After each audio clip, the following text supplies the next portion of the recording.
excited! Gods and goddesses from all around the world, welcome to the Smite Hi-Rez Presents 2022 keynote presentation. My name is Travis Brown. I am the executive producer for Smite at Titan Forge Games. Hi, Travis. You know, normally this is the part of the keynote where I recap all of the amazing things we did in 2021. Things like our evolving Conquest map with 4 updates throughout the year. Normally. Our amazing crossovers with Monster Cat, Stranger Things, and Transformers. Our 6 god releases, including Tiamat, Morgan Le Fay, Kleena, Charybdis, and 2 of our most requested gods, Gilgamesh and Atlas. And while 2021 has been one of my favorite years in Smite's history, 2022 is going to blow you away. And what kind of a person would I be to make you wait any longer to see what's coming in Season 9? An asshole? An asshole. Very good. So let's get right to it. The first god of 2022 is one of the most requested gods in Smite's history. Shiva! And we couldn't think of a better god to introduce alongside Smite Season 9. Let's take a look at this cinematic trailer. World premiere. Our journey has been arduous. Tiamat's reign has divided us, but no longer. But Lady Bellona, have some faith, Merlin. They're gods. what if we're not ready? Then we'll fall united. My liege, be on your guard. The child and the daggers are no match for our gods.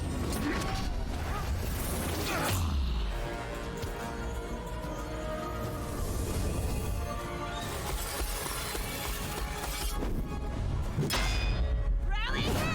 Wow, Tiamat is huge.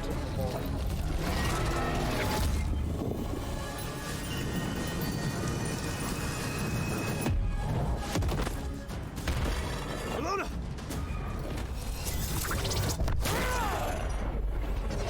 This is not the end. For there is no end. Death, life, destruction, creation, threads of the same fabric. No matter who you worship, where you call home, we are all connected in this life. And in the face of destruction, you can despair alone or persevere together.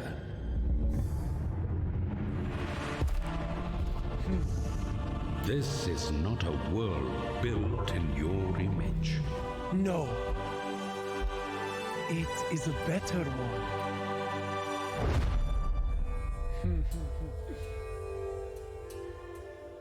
We are, in fact, getting Shiva. So we're going to get Shiva in February. Season 9, January, Shiva, February. Introducing Shiva, the Destroyer, the newest god coming to Smite and the first god of Season 9. This might come as a surprise to a lot of our diehard fans. For years, we had announced publicly that we were stepping away from the Hindu pantheon due to the difficulties with promoting their releases. But we heard you. You wanted a new Hindu god, and we are so happy to introduce Shiva to the world of Smite. Working side by side with a consultant, we wanted to ensure we were as respectful and lore accurate as possible with his kit and design. We hope you all love the care that went into our first Hindu god since Ganesha came out in April 2017. Known as the Destroyer, the title belies the balance of Shiva's true nature. As he ends the universe, he also creates it anew. This aspect of destruction and bliss was a central thematic point throughout Shiva's design and gameplay. Shiva's the first Hindu god since Ganesh. Haven't seen him in a minute. What are you talking about? Ganesh is on Hey Zeus all the time. Let me address the elephant in the room. We wanted Shiva as the guest. Shiva balances these 2 states of being, hindering his enemies or, alternatively, blessing his allies on the battlefield. Also known as the Lord of Dance, Shiva reveals his world-ending performance within his ultimate ability. We can't wait for you to try Shiva when he releases in February 2022. But Shiva isn't the only god coming out in Season 9. That's right, Shiva is just the first of 6 gods we have planned for 2022. And with it being Hi-Rez Presents, we have to give you a sneak peek. Let's take a look at the upcoming gods for Smite Season 9. That was BM. That was World premiere. Travelers, worshippers, gods and goddesses, gaze into the night sky and to the stars within. destruction, creation. Beats of the same rhythm, and all connected to Shiva, the destroyer. The flowers let loose their petals, carried on heaven-bound winds. Beyond the cerulean sky and among the clouds rests a majestic palace, and within, a throne of jade. We are getting the Jade Emperor this year, For those of renown, for those that seek nothing before honor, for those that swear the oath. Please tell me we're getting Lancelot. The knights await, alongside a seat at the round table. A volley of arrows rain down from the heavens, arrows without oaths to keep, nor fates to weave, but for the battleground. Yet, like all things, war passes like the tides. The sun sets between sea and sky in a place of wave and isle. The sun will again rise, and so too will a hero. The end, much like our beginning, is a celebration. The journey in between calls for revelry, for it is what unites us. The stars, with tales as endless as the night sky. What tales will they hold for you? Okay. I'm sure somebody will go through all of it. But we hope you enjoyed your first look over Season 9's new gods. Now, let's talk about maps and game modes. Last year, for the first time, we introduced 4 seasonal updates of the Conquest map. Sure did. From the thunderous skies of the Rising Storm update to the snow flurries in the Winter Deadwood, we introduced changes to Conquest that not only changed the map's visuals, but also introduced gameplay elements to create new experiences to the Conquest mode. In Season 9, we'll be releasing 3 additional updates to the Conquest map in 2022. Each of these updates will come with their own new visuals and gameplay experiences. Today we're going to take a look at the first of 3 new maps coming in 2022. Here's your first look at the new map design for Season 9. World premiere. As Tiamat's reign fades from memory, so too do the tributes in her honor. Yet, as old gods fall, a new era rises. An era of destruction. Cool aesthetic. An era of creation. Whoa. An era of Shiva.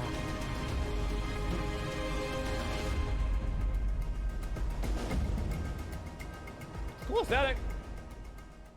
Obviously, we have to see what's on the map, but... Introducing Season 9 Conquest, the Dharmic Era. As Shiva seeks balance on the battleground, his influence has wide-reaching effects on the Conquest map. On the Order side, his presence has changed the environment to evoke elements of the Hindu pantheon. Cool. On the Chaos side, Tiamat's castle is now overgrown as her rule subsides. The biggest feature of Season 9 Conquest is the brand new Obelisk objective. The goal of the Obelisk is to bank away offerings found during a match or at new marked camps. When a team completely fills the Obelisk with offerings, both teams will receive XP and gold based on their offerings. The team that completely fills their Obelisk will receive a powerful reward, Indra's Scepter. The Scepter has 2 awesome modes. When enemies are nearby, it'll attack up to 5 enemies simultaneously. If no enemies are nearby, the Scepter will heal all nearby allies and structures. We're also introducing a new NPC, the Naga. Very confused. Taking down this NPC will drop a bounty of tokens that you can use to fill your Obelisk. This is just the first of 3 Conquest updates on the works for Season 9, and we'll have even more on Conquest during the update show later today at Hi-Rez Showcase. But it's not the only mode we want to talk about today. Now, let's check out an announcement for a returning feature coming to Smite.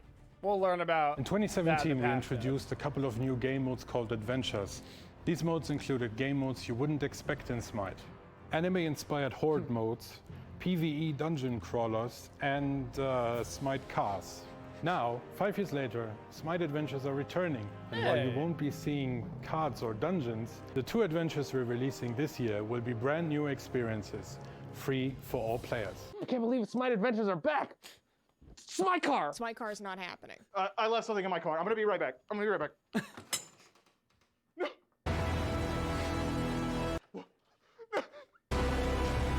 do we do this every time?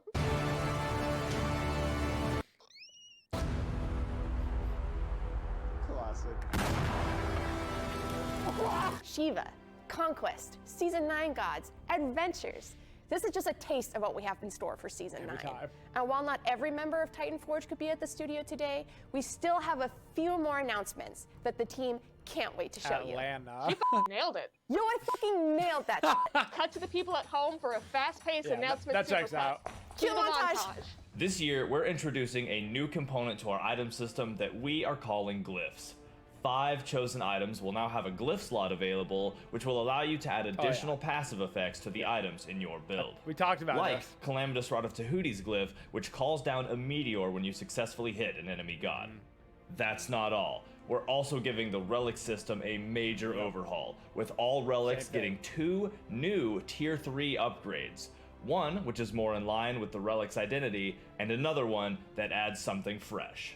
Last year, we released some of our biggest battle passes yet, and in Season 9, we're starting the year out with all new skins for Daji, Nike, Poseidon, and Thanatos. Cool We'll have more info on this battle pass during our that's like Season Daddy 9 update show Thanatos. later today during Hi-Rez Showcase. And hey, we can't forget about this year's ranked reward, introducing your Season 9 ranked reward, Grave Golem Geb. It's pretty cool. We also have a number of quality of life improvements planned for the year, including updates to our custom match options.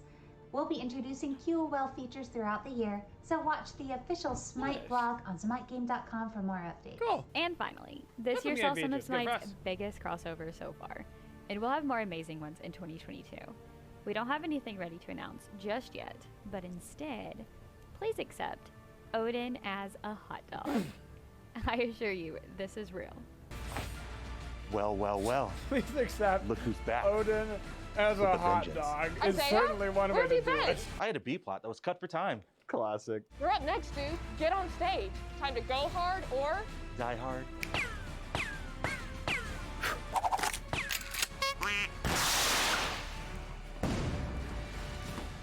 Lame as hell. Love it. Earlier in the show, we were able to show off our newest Conquest map, plus some of our plans for the return of Smite Adventures. Oh, Isaiah. But we still have one final game mode we wanted to show you today. In last year's Hi-Rez Presents keynote, we showed off early concept art of a new game mode the Titan Forge team has been cooking up. Now, we're excited to show you all what we've been working on. World premiere.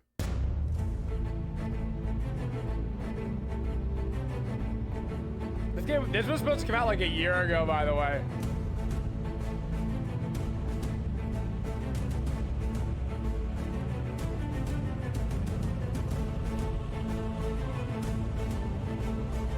So they kept some of the, they've got some of the Clash there.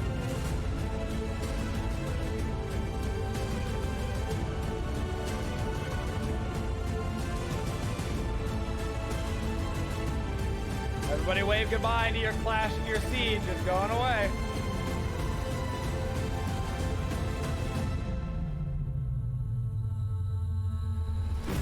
It's that thing from Up. Mr. Fredrickson!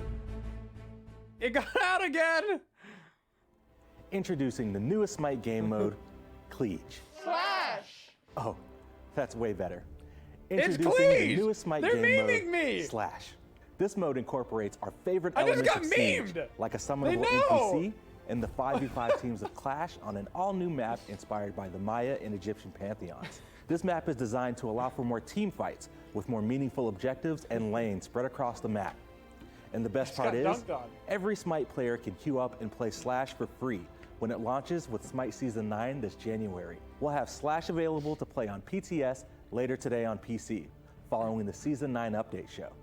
And for our PS4 and Xbox players, we'll have it available later this weekend on console PTS. Fingers crossed. Clash and Siege shipping together? My Slash fiction has become a Slash reality. And that wraps up our Smite announcements and our Hi-Rez Presents 2022 keynote presentation. Sincerely, thank you to our fans around the world for joining us. Today, we focused on our existing games, Smite, Paladins, and Rogue Company. But we wanted to talk about one more project in the works. Our first UK-based studio, Redbeard Games, has been hard at work on a new title for PC and consoles. And while we're not quite ready to show it off to the world just yet, we wanted to give you, Hi-Rez's biggest fans, the first chance to play our new game. Starting today, you can sign up to be a part of our upcoming closed alpha and be one of the first to get an early look at our next game. Head over to hirezstudios.com/alpha test to sign up. I think this is the one that kind of got leaked. We can't wait to see what you think of Redbeard Games' new project and to build this game It's like alongside a fighting our game alpha based community. on the Smiteverse, I think. And now we're really wrapping up. Thank you so much to everyone for tuning in today. We couldn't do any of this without you. Yes, you being along for the ride. That's a wrap for Hi-Rez Presents 2022. We'll see you next time. Wow, that kind of went off without a hitch. Yeah, Actually, really love that movie. a little too well. Almost as if it was planned. Almost as if it was written by someone. As if it was some grand design. Almost as if it was part of our Graham design. And as Hi-Rez Presents ended, so too ends another year of Smite. And though this tale was one of strife, it was truly a tale of the friends we made along the way. Another successful Smite script. Did Hindu break his Another arm? successful Smite year. And now on to write 2022 with my good hand. Did he break his arm? He smashed it? Oh no. I'm a baller, take a deep breath. I'm sure 7 days a week, I'll be up on that day. Alright, now next up we get the actual patch notes. That was the keynote speech. Now we get the actual season 9 Smite patch notes, where we get to learn about all the stuff. He fell instead of letting Big out. Oh wow, that's nasty, dude. That's nasty. That sucks. So you just say that the Smite trailers are sick? Smite really kicked up their trailer game like a year ago, yeah. To be fair, they've always had the talented art people to like work on stuff, so it makes sense, you know? I'ma lift you up before I throw you out. Cause you can live your life sitting down. I'm a king, I'm a boss. I'ma spend, let it cost. Let me live my life blitz in the fast lane. I'ma be on top of the world, watch it happen. I'm a best man, I'm a baller, take a deep breath. I'm a shark, you 7 days a week, I'll be up all night. Day and No way I night, can miss day out on and playing night. Rambo. I know. I can't believe they. Why'd they put Rambo in Paladins, man? That's Smite. I guess we kind of have that Rama like esque skin.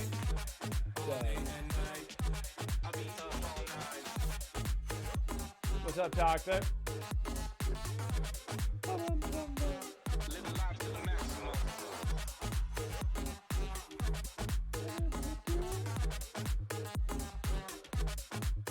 What's up, Jack? On my tab, listen up, here I am. Money talks, I got plans. Spend it hard, spend it fast. What you need, I got cash. Make a wish, I'll make plans. I'm a pig in a suit. I don't give if I'm rude. Let me live my life blitz in the fast lane. I'ma be on top of the Is this Hi-Rez the rapper? Maybe. Maybe. Remember they did that partnership with him for like mid-season or whatever it was? And he came out and did like a whole like 40-second rap session? That was hilarious.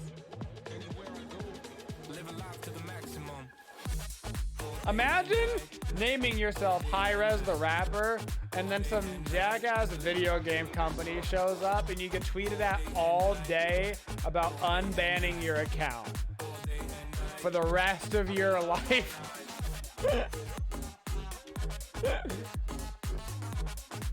The rest of your life. So funny. My man's like, I just wanted to make music, and he's just getting 1,000 tweets a day. Nerf, Mulan, or I quit. He's like, I don't care if you quit, man. I don't care. People are like, man, Hi-Rez has the worst customer support. They always just say that they don't care. Oh, goodness. Too funny.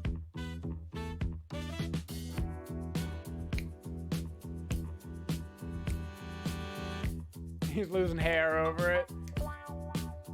You better start moving and feel the music. Well, we know we're getting Shiva. We know there's partially new things on the Conquest map. We know that we've got the new Glyph map. We know that we've got the reworked item system. We know that we've got the reworked relic system. We know that we've got Odin as a hot dog. So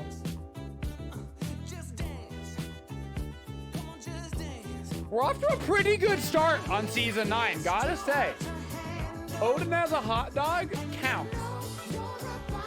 There's gonna be 2 new adventures this year. Yep. Yep. The all beef father. Is that what they're calling it? The all beef father. Please tell me that's what they're calling it.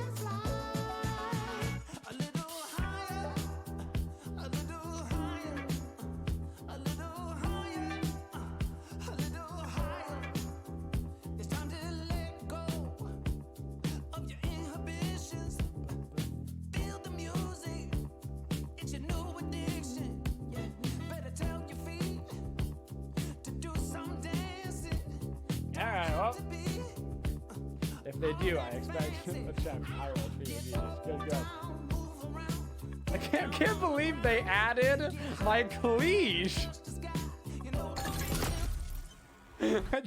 What's up, Smite fans? Stir the pot with that one. The Season 9 9.1 update show. That is right. This is our first update show for Season 9, and I could not be more excited. We have so many awesome things to go over, and an awesome crew with me. Welcome, guys. How are y'all doing? Really well. New year. Pretty fun. New season, always exciting. Couldn't agree more. So today we have a ton of stuff to go over. We have community news. Obviously, we have balance, a whole bunch of new stuff to talk about. New events, new battle passes. There's so many things to talk about that I think it's time to dive right into it by talking about our new Conquest map. Let's do it. Yeah. So this season we are changing Conquest again. This one is going to have a lot of changes, both visual and gameplay. Love it. We have the Hindu-themed Conquest map coming up for 9.1, which is very exciting to call out to Smite's next god, which will be arriving the patch after. It's cool that they got a consultant. True and that. Let's get a little preview of the map here with this and video. actually embrace it again, because it's been so long. As Tiamat's reign fades from memory, so too do the tributes in her honor. Yet, as old gods fall, a new era rises. An era of destruction. An era of creation. That makes me nervous. An era of Shiva. That poll. It sounds like Snowball to me. Sounds like Orc Mischief to me. It looks so good. An era of Shiva. I know. So excited. So let's talk about it a little bit. There were a lot of things that kind of were showed off in that video, but AJ, how about you hop in by just talking about some of the new things that we saw there? What can people look forward to? They turned up your mic. So the first thing you're going to notice is art changes. The lighting has been changed to a more daylight lighting, which is something very different from what we were just used to. We were experiencing actually one of the darkest, dreariest themes in Conquest history with the winter theme. Now we're going back to broad daylight. This is even very different than the Season 8 sunset lighting. And this is really strong conveyance of Shiva and the era of peace that he's going to be bringing to the Smite universe. So on the order side, we see a temple to Shiva that's been built alongside Mount Olympus to show that these two powers are ruling together side by side equally with each other, not one above one another. And you're also going to see the chaos side has become overgrown as Tiamat has abandoned her intimidating temple that was kind of looming over the Olympians and is now being overgrown by nature, or even being recovered or rebuilt or stripped for parts by the mortals that have moved into the area. Ajax loves the map. Cool. It also looked like there was some kind of pillar there. What's that about? All right, so we have the obelisk. Exactly. And we have some really big gameplay mechanics coming with our new objective called the obelisks. So obelisks are a new map objective that works in a loop that kind of overlaps the rest of the Conquest gameplay. So each team has an obelisk on their side of the jungle, These obelisks are reservoirs of power that the team can power up by collecting offerings. So what'll happen is that the obelisk will become active. When that happens, a lot of things on the map will change. There will be different indicators and things to let you know what is spawning and what is worth offerings. And players who go and slay the proper camps will be able to pick up these offerings. You won't have to carry them back to the obelisk. Just pick them up anywhere to score a point for your team. And at the end of the cycle, whichever team has completely filled their obelisk will get a bonus new jungle buff. And there will also be experience in gold rewarded on how much you fill it. And Pawn is very excited about. There's also some very interesting reactions with jungle camps and the obelisk. It kind of sounds Chalice because adjacent. they will actually respawn at different times along with the obelisk. So you can do some really interesting jungle optimization and jungle clearing type mechanics in Season 9. That's super awesome. Super exciting, too. I'm really excited to see all of that in the map and live in the game. Pawn, what are you most excited about for this new map?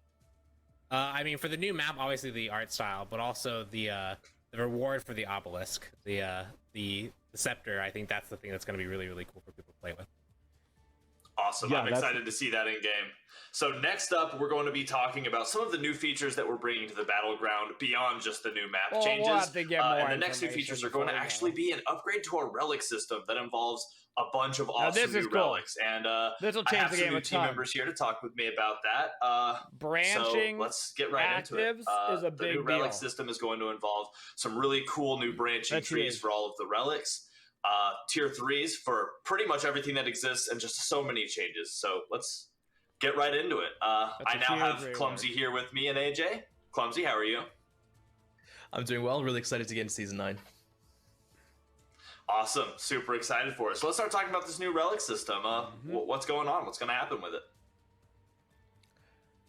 So you're still going to have the first relic at level 1. You're still going to have your second relic at level 12. But like you said, you're going to have a third relic now. That's going to be an upgrade from your previous ones.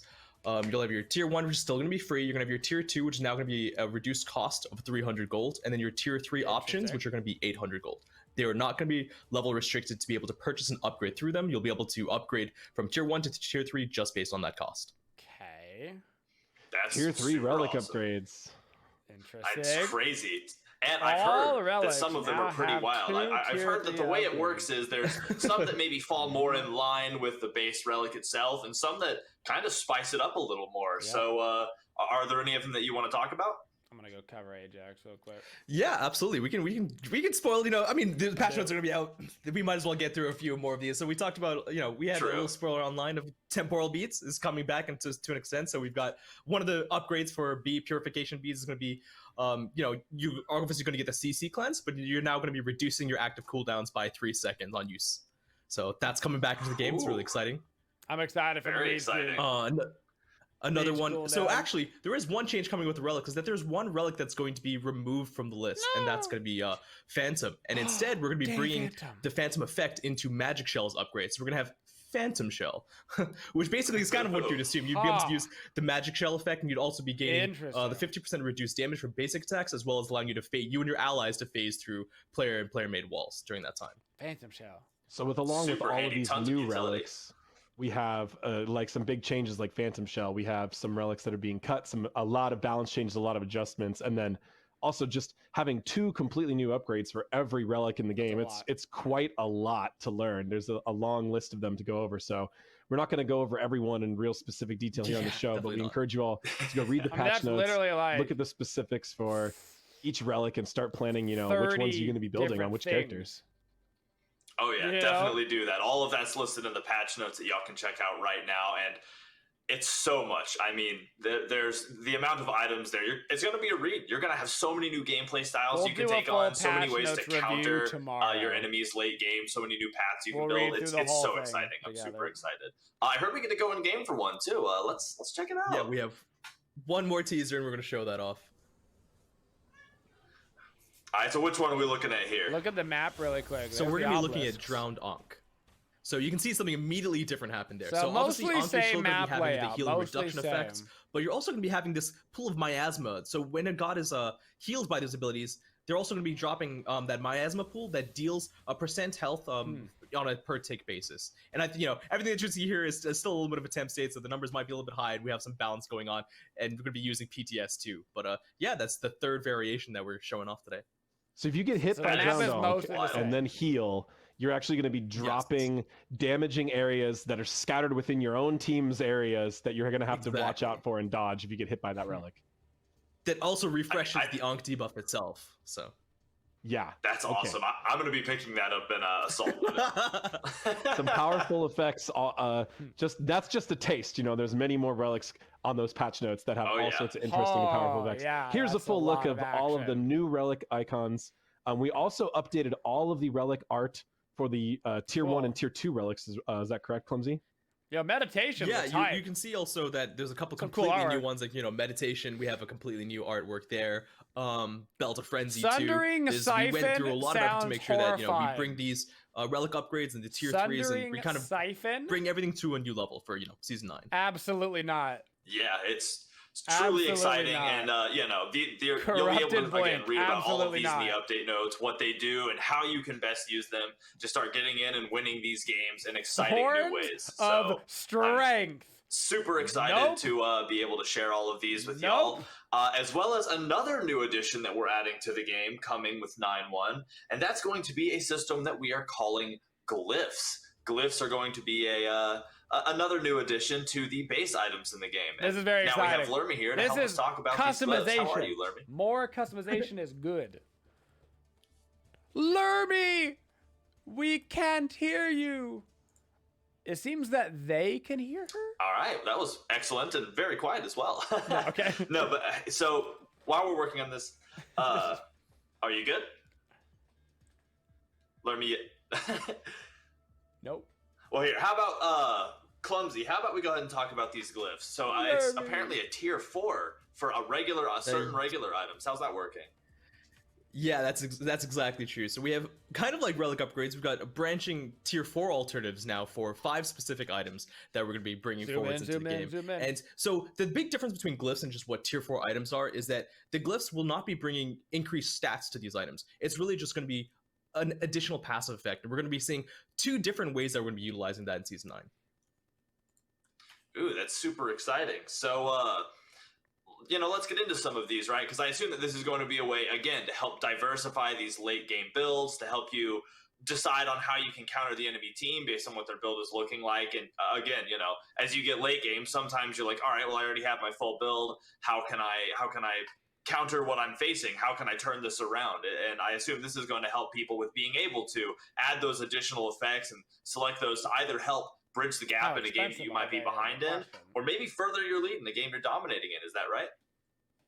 Yeah, exactly. So like I said, there's going to be the tier 3 to tier 4 options. The glyph items will not have any different stats, but adding additional passive will help you kind of cater your builds exactly like you were saying, towards what the enemy might be doing. And, that's going to mean some of these glyphs, some of these items, and some of these characters that are going to be using them will have a slightly, larger power spike, but we want to really see how this goes. And like I said, we can, go off into, just like we did with the Relic Upgrades, we can be talking about 1 or 2 of these, and we might be able to see one in game as well. So starting off, I think we're going to talk about Malicious Deathbringer. So this is one of the variants that we're talking about with glyphs. We're actually already malicious, man. Calling the item pool for some of these items, and one of these is going to be Malice, an item that a lot of people, kind of liked using in very specific circumstances. But with this new glyph system, we're actually going to be removing it from the game and adding its passive effect back onto Deathbringer as a glyph. So this is just one way we're going to be using the glyph system. So Malicious Deathbringer, it's going to have its standard increase on the critical strike multiplier, but you're also going to be getting that cooldown reduction by critical strikes, just like you would have gone from Malice. You'll have both of those effects. That's really handy too, because I feel like, especially for items that have passives that you're in love with, but maybe aren't the deciding factor you feel like for the game, it allows you to pick up those passives and utilize them with the build that you're happier with, or you think is more effective, without costing you that item that you would have gotten instead anyway. So by taking some of these more, I hate to say fringe passive effects, but effects that again you pick up, when you're like, I think I want this, maybe it allows you to get that on top of the build that you already are in love with. So that's awesome. I heard there's also one for Rod of Tahuti. What's that look like? It looks like this is going to complicate. Yeah, that's right. So we're going to be bringing Calamitous Rod of Tahuti into the game, and this is unlike the other things. Unlike Malicious Deathbringer, we're going to be bringing a whole new passive effect into the game. That's what most of the glyphs we're going to be looking at will be actually for Season 9, or at least for the start of Season 9, because who knows going later on. But Calamitous Rod of Tahuti, whenever you successfully hit an enemy god with an ability, so obviously this is going to be for the magic users being off of Rod of Tahuti, it'll actually call down a meteor that lands after a short delay, dealing extra damage in a small radius. Obviously that effect can only happen once with an internal cooldown. Clumsy finally got his Invoker Meteor and Smite. That's really exciting, to get it on an item. Oh, hey, we're joined by AJ now. Welcome, AJ. He finally got it. Glad to have you here. Lermies, Mike. Yeah, issues like that happen all the time. So, but yeah, we were just talking about Calamitous Rod of Tahuti and how apparently when you damage an enemy god, it sends a meteor after them. So that's pretty exciting. What are your thoughts on that there, Ajax? Yeah, it's a interesting way to do new damage type addition onto a on hit of abilities, right? So this one is actually has some bit of platforming and movement requirement to it. So you get hit with this, but then it's a delayed meteor, so you actually have some time to clear out of the area, right, Clumsy? Yeah, you're gonna have to be a little bit fast, man. Also, the other thing is the enemies or your allies, if you're getting the meteor called down upon you, will have some time to react as well. Right. That's super exciting. I'm looking forward to big plays with this. I want to see like a cross map snipe where it doesn't kill, but then the meteor flies across the map and thoroughly go through the patch notes tomorrow because they are like so cool. So I heard that we have one last item we're going to get to look at. They're barely even touching the surface see it in game. Am I right? Yeah, I think so. We'll spend all day tomorrow. Right, upgrades from Heartwood Amulet. All right, so what do we got here? So, Amulet of Silence, going off of our Heartward Amulet, like AJ said, well, you'll gain a stack every time an enemy that's nearby uses an ability. And at 5 stacks, your next basic attack against an enemy god will actually silence them for 1.5 seconds. So there you go, there's the silence. You're going to be gaining that benefit on an internal cooldown whenever you're in the kind of the thick of things. And yeah, a powerful effect on use. Yeah, that's crazy too, especially for those big team fights, right? Because there'll be abilities flying all over the place. So, you'll be able to, if you can time that correctly, maybe shut down their mage for a couple seconds in the middle of a pivotal team fight. That's really exciting. And this item is also going to be giving you that area of effect magical protection aura to your team at the same time. Right? That'll be great for a tank who engages. You're gonna dive right in. They're gonna throw abilities. You're gonna get this up, silence your target, and again, that could pivot an entire team fight if you use that correctly. That is super exciting, and just another item, another glyph, I guess, that I am just wildly excited to see in game. So can't wait to get Ganesh silence and then hit by an auto attack. There are a lot more, or there are more glyphs where that came from. But again, if we talked about everything, the show would be 7 hours long. You can see all of these in the update notes that are out and available now.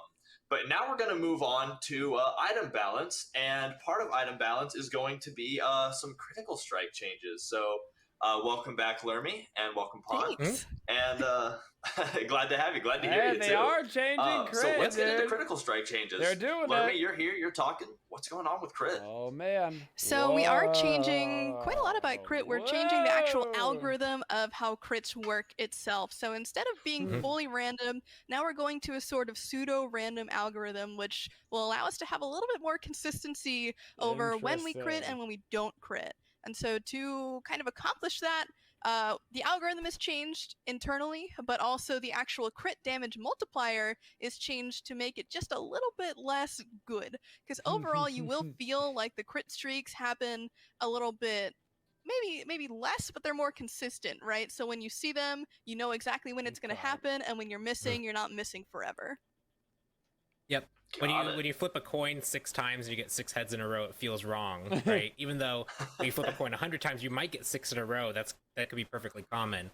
But you kind of expect that, like, when you flip a coin, you get heads, tails, heads, tails. So this will make crit feel more intuitive, less streaks. When you're very high, more consistent streaks because you are very high in crit chance. It should better match onto kind of like human intuition. Okay.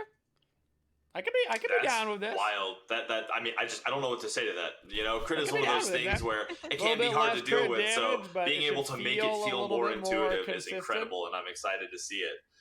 So from there, let's get into some patch stuff. We're starting off with some starters. We have Warrior's Axe getting a nerf to looks like the physical and magical power. What's going on there? Yeah, so with Warrior's Axe, it's obviously very, very good. People are picking it up a ton. We're just going to take some of the edge off that item, reduce some of its power some, make it so the other starters can compete with it. We've been kind of doing this with all these starters over the course of Season 8. We're going to probably continue doing that into Season 9. But we're seeing a lot of good representation on a whole bunch of items in other roles.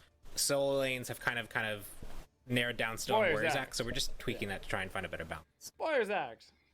Never a bad time to balance a starter. Awesome.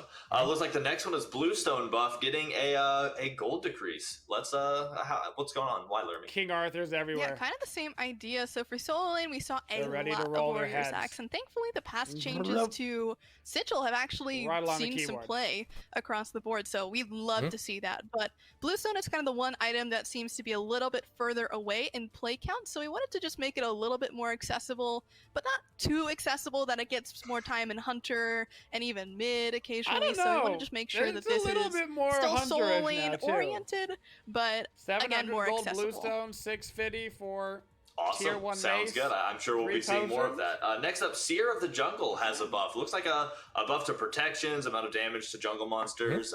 What's going on, Pawn? Yeah, so Sear of the Jungle has that unique ability to see wards kind of attached to it.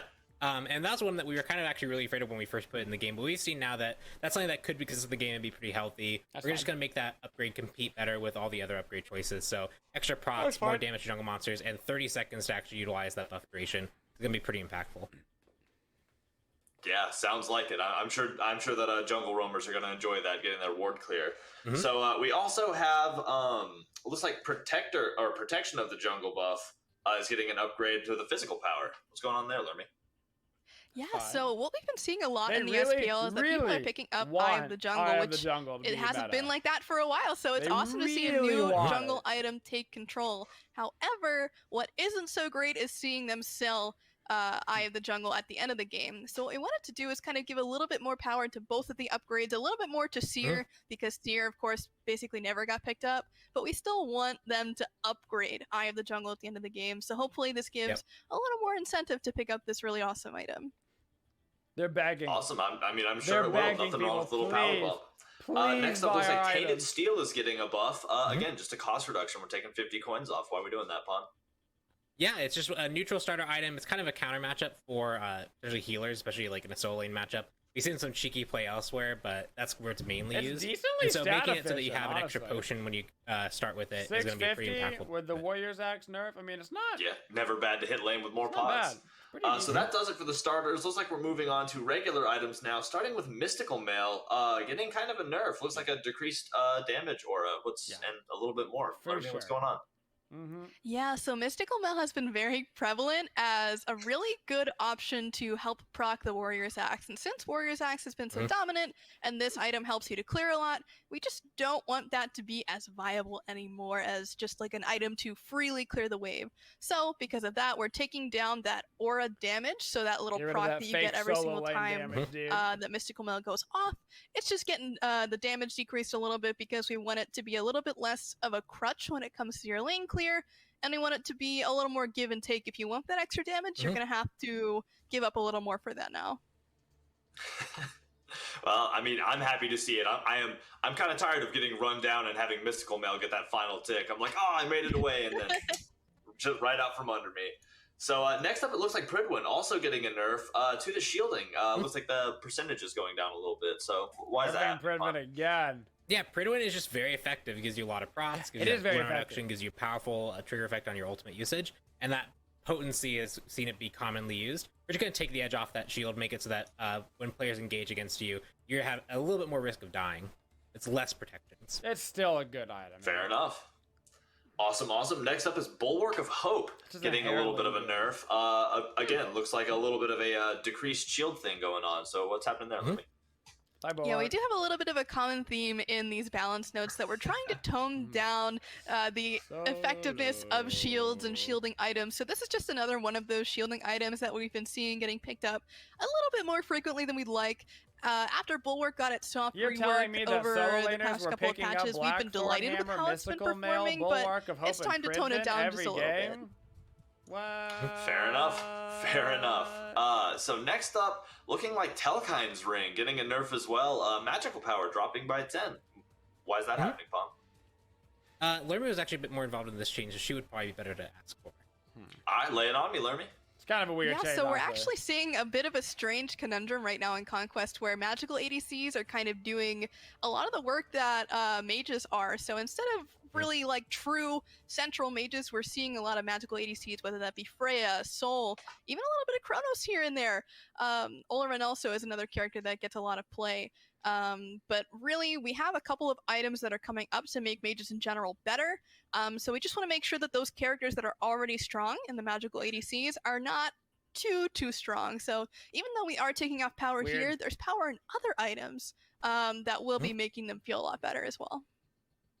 Got it. All right. Well, I'm excited to see that. I don't know about that. Next up, looks like Voidstone getting a little bit of a buff as well. Adding some health and some magical protection. That's a thick buff. Pawn, what you got for me on that? You asking for so you actually see the few of these changes coming up are all kind of in the same theme. You have these kind of utility items that supports could be picking up or players could be picking up to help their team.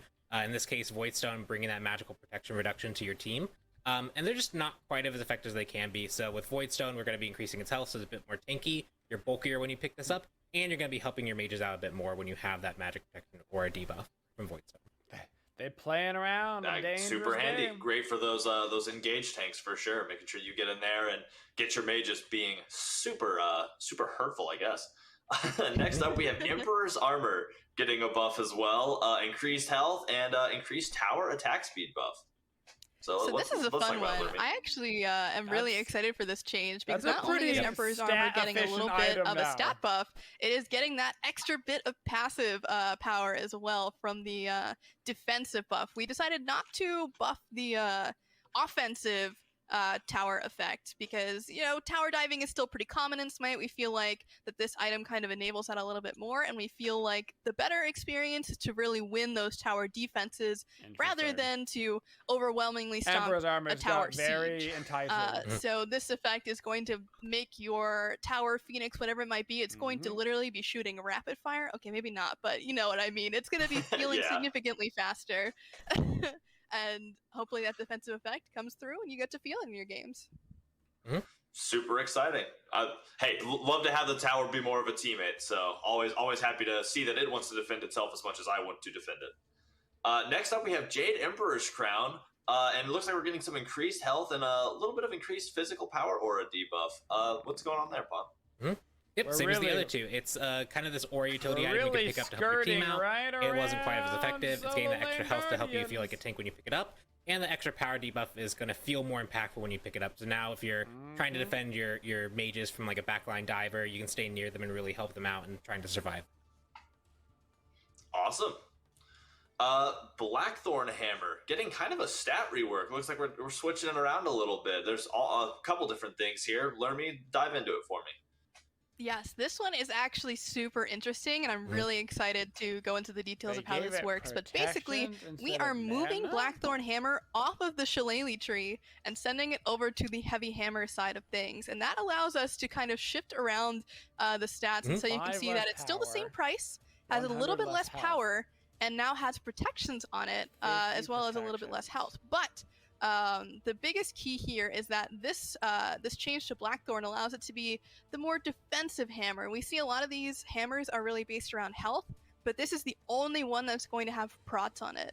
So not only is this item going to help you with that mana restore, but now it's more defensive as well. Make hammer awesome, and it looks like we're getting something similar for Runeforged Hammer. It all looks like it's also having some switch ups. You wanna get into that one as well? Yeah, so this one is going to be the more offensive side of things. It's going to have that little bit of extra power on top of it. It's still keeping the passive where you do more damage to CC'd enemies. That's a weird item. You're also getting a little bit of sustain in the HP 5 and the MP 5. That's so you're feeling pretty good now that you've got this extra offensive item that you can really use well on CC heavy solo laners. Awesome. I'd be excited to have a hammer in either hand running down lane and screaming probably. Super cool. Next up, Hide of the Nemean Lion also getting a buff to physical procs and the time to gain stacks. So what's going on with that, Pawn? Yeah, so this one is obviously the kind of counter to basic attack item. It's just hasn't quite seen good enough effectiveness here. So giving that extra 10 protections is going to help out just against all physical, but more specifically decreasing the time to gain the block stack from 15 seconds to 10 seconds. In between fights, in between poke exchanges, you're going to be seeing more block stacks more often. It's too late, North. That'll be handy help, especially with those engages when you're trying to get that hunter out of the way, and you got to dive on top of all that damage. Next up, we have Berserker Shield getting a buff as well. Physical protections are going up by 10. What's happening there, Lermy? So we haven't seen a lot of basic attack hunters over the past year, and that's kind of a little sad. We don't want to make sure that all of our warriors are getting played pretty equally across the board. So we wanted to kind of do Bologna, Vamana, Amaterasu a little bit of a favor and give them a little bit of extra power in this Berserker Shield. So if they try to go into it early to get that attack speed rolling, they'll feel a little bit better about it. Awesome. I love solo laners, so I'm all about it. Next up, Staff of Mirden getting a buff as well. Magical power going up, and duration of the passive as well. So what's happening with that one? And you'll see this with similar things like all the upcoming items. We're really looking at some of the mage items that are underutilized or underperforming and really giving them a little bit of extra power to help out. But for Staff of Mirden, we're going to not only give it some extra power to help it compete in terms of raw DPS, but we're going to extend the duration of the passes so you have more time to play with the cooldown that this item provides. That's a lot better on the passive. And like you said, we're seeing similar next up, Celestial Legion Helm, also getting a magical power buff and decreased physical protection a little bit, though. So what's going on there, Lermy? So yeah, this is a little bit of a shift on this item. Before it was pretty tanky and not so much in the power direction, but now we're kind of swapping it where we're removing a little bit of the protections, putting a little bit more of the power on it. And this is really going to be helpful to the mages in mid that want to build a little bit more tanky, whether that be your Zhang-Kuis, your Hadeses, any of those kind of characters that want to kind of get in the thick of things and fight right there. This is going to be really helpful for them because they're not giving up as much power to go into this defensive item. Awesome. Love those tanky mid laners, so definitely a Hades fan. Warlock Staff also getting a buff. Looks like magical power is also going up, so I assume kind of the same thing, right, Pawn? Yep, this one has kind of a fine balance point because it can also stack to be quite potent, as well as it has some other utility associated with it. And so making sure that this item feels like it's good to pick up more out the gate immediately when you pick it up. It's hard to build a nice buff here should help it out. So. And Pawn, is that the same for Charon's Coin, which is also getting a power buff? It is the same for Karen's Coin, although that has a little bit more because Karen's Coin and Obsidian are your more big pen items versus Warlock Staffs. And so we can kind of package them a little bit together. We're just looking to make sure that mages as a class overall feel like they really can bring the fight to whoever they're fighting. And so these items, making sure that the tank pen options are strong, make sure that we have that kind of covered. So you'll see Warlock Staff got that buff. Karen's Coin got that buff as well. More damage as well as in the Obsidian game, Shard will be getting a small cost reduction and power increase to make sure that mages feel like they can build into it without sacrificing too much of their overall economy towards it. Obelisk. And that makes super sense too, and you gotta love those penetration builds. You hate when you forget to build pen and a tank walks at you and you throw your strongest ability like a tennis ball at a brick wall. You feel like you did good until it hits it and bounces right off. So cool. Next up, it looks like Rage is also getting some increased power, going from 30 to 35. So learn me why the Rage. Yes, so this next set of buffs is going to be more catered towards hunters and general crit characters overall, and mostly this has to do with the adjustment to crit, and also the crit scaling itself from 2 to 1.75. So we're just kind of giving crit items a little bit of help, mostly because, again, that bonus damage that you're getting is going down, so you're going to be getting a little bit of that back in this 5 power buff to Rage. Sounds good. Nothing. I mean, it's Rage. It's a good item. A little more Rage damage makes sense. Failnod getting a cost decrease as well, going down a pretty penny or two. Why are we doing that, Pawn? Yep, same story. It's one of those items that has crit as a component towards it. Since crit's getting adjusted so that the multiplier is lower, making sure that these items still feel like they pack the power that they need to. Cost reduction here makes a lot of sense. Yeah, to make it more cost efficient. All about it. And Lermy, Deathbringer, looks like it's having a couple changes too. Some buffs, increased power, increased crit strike chance, and some cost drop. Yeah, so this is actually a super exciting change overall, mostly because Deathbringer is one of those glyphed items, so you could upgrade this into malicious or poisoned, or envenom, Deathbringer. And so those two together are going to be really awesome combined with this buff. So We're going to be increasing the power on it, again, to kind of compensate for that multiplier difference. We're also going to be giving it a little bit more crit chance to kind of improve how that early crit, I guess, chart goes. Because in the earlier games, when you have less crit, you may be feeling like you're critting less, but really it's just that consistency coming through. So we really want to smooth out that curve as much as possible. So by giving you a higher chance, it will basically feel the same. We're gonna have to play with it to really that's see what balance how it is all feels, about, you know, making things better, but not like, oh my gosh, it's so different. So Shadow Steel Shuriken next, getting some changes. Looks like the attack speed is going up a little bit, and the duration of the healing reduction debuff also going up a little bit. Just made it even more enticing first so item. that extra 5% attack speed is going to help kind of offset the DPS change Even that the more side is receiving enticing. from the crit changes. But also, we want to make sure that its utility feels stand out. So increasing that duration from 6 seconds to 10 seconds, make sure that when you do apply the anti-heal to someone, it's going to really stick. Yeah, makes sense. Gotta fight those healers, right? Nothing like throwing 100 abilities and then turning around and being like, wait, I thought I hurt you. So next up, it looks like Malice and Poison Star kind of both shared this update note. What's happened to those two items? Because they're a Deathbringer. Well, as we mentioned, Malicious Deathbringer and Envenom Deathbringer do exist, and so those two glyphs are actually taking the effects of both Poison Star and Malice. So we are removing these items from the game. They will no longer exist in their current state, and instead they'll exist in Glyph Items. So make sure you're checking those out if you miss these. True, definitely make sure to check those patch notes. It's going to have all of this and those glyphs and there's so many things you have to look at. Next up, Atalanta's Bow, getting a stat rework. Lots of numbers here. What's with that, Pun? Yeah, so with this one, Atalanta's Bow is kind of always kind of hit this interesting spot of having a really good stat distribution, but not being quite good enough to compete. And when it is too good, it's always picked. So we're going to make it a bit more focused, and we're giving it kind of a new role that we're going to fit into. So this one, we're actually going to be giving it critical strike chance. So you can see here, we got the 40 physical power, the 25% attack speed, 20% critical strike chance, and 10% lifesteal. Gives you a lot of the stats that you'd want as a hunter. You see it's that really right the there? only place where you can get, I think, this specific stat spread. That's a good but ass you're item. obviously not going to be getting some penetration to go along with it. You slot that right into Atalanta's Bow any here, build. getting that adjustment to make sure that it has its new Any identity, build, and put it also right in. pairs well with the new crit changes. It gives you a bit more chance to get more consistent crits now that they're a bit more evenly distributed, as well as the overall damage of crit has been lowered.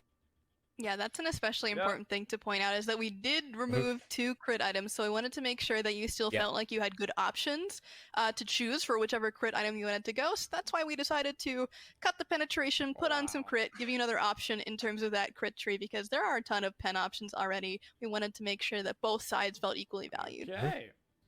Yeah, and I like what Pon said with, that item now representing a line of stats that is relatively unique, So if you want all of those different stats, normally you can't get every stat in the game in one item, really so awesome. it is. Next up, Silver Branch getting kind of a shift. The cost is going up, but the physical pen is also going up. So what's the move there, Lermy? So this is kind of to compensate for the changes happening to Atalanta's. Atalanta's is losing pen, Silver Branch is gaining pen. The difference being that Atalanta's is kind of a fit-all item. You can really build Atalanta's on most characters, but Silver Branch really is not super effective unless you're one of those characters that have the super high attack speed steroids, or just have something in your kit that will give you a lot of attack speed. So this is kind of catering to those characters that haven't seen a whole lot of plays, like your Roms and your Chernobyls. And characters of that nature. So they'll have this little bit of extra help with that 20% penetration now, and it'll be a little bit easier to just kind of fit into your builds. Despite the cost going up, it is really worth it for that extra 10% pen. That's a huge buff. The math checks out. That's a huge next buff. up, Devourer's Gauntlet getting a buff. Looks like the stack count is going down to 50, and there's some more power per stack, though. So what's going on there, Pun? Yeah, so historically we've kind of seen Devos Gauntlet kind of come in and out of the meta on its own without much adjustment. But we've actually seen it out of the meta for a while, and we think that's largely due to starter items existing. They kind of change how the early game feels, as well as if you want to actually rush Devos Gauntlet, you really have to put yourself at a risk because you're starting without one. And so making sure that actually feels rewarding enough, we're going to pretty greatly increase the speed that you get Devos Gauntlet online at full strength. And we're actually going to bring up the top end of what that full strength is. Just talk about this recently. Yeah, that's also the same thing for lifesteal, because you do gain lifesteal per stack, so that is also getting increased to be just a little bit more than it was before. So again, if you do pick this up and you fully stack it, you are getting even more reward for even less stacks. So it's pretty interesting change here. Yeah, pretty positive for sure. Another buff coming down the line. Looks like Toxic Blade also getting a buff. Again, with the stacks and max healing reduction the item can provide. So what's going on there, Lerb? That's fine. Yeah, so this is just a very slight change. We're just allowing Toxic Blade to stack one more time, which does increase that max healing reduction from this item from 40 to 60. So if you hit those consecutive autos with this item, they're healing for even less, and you're feeling even better about it.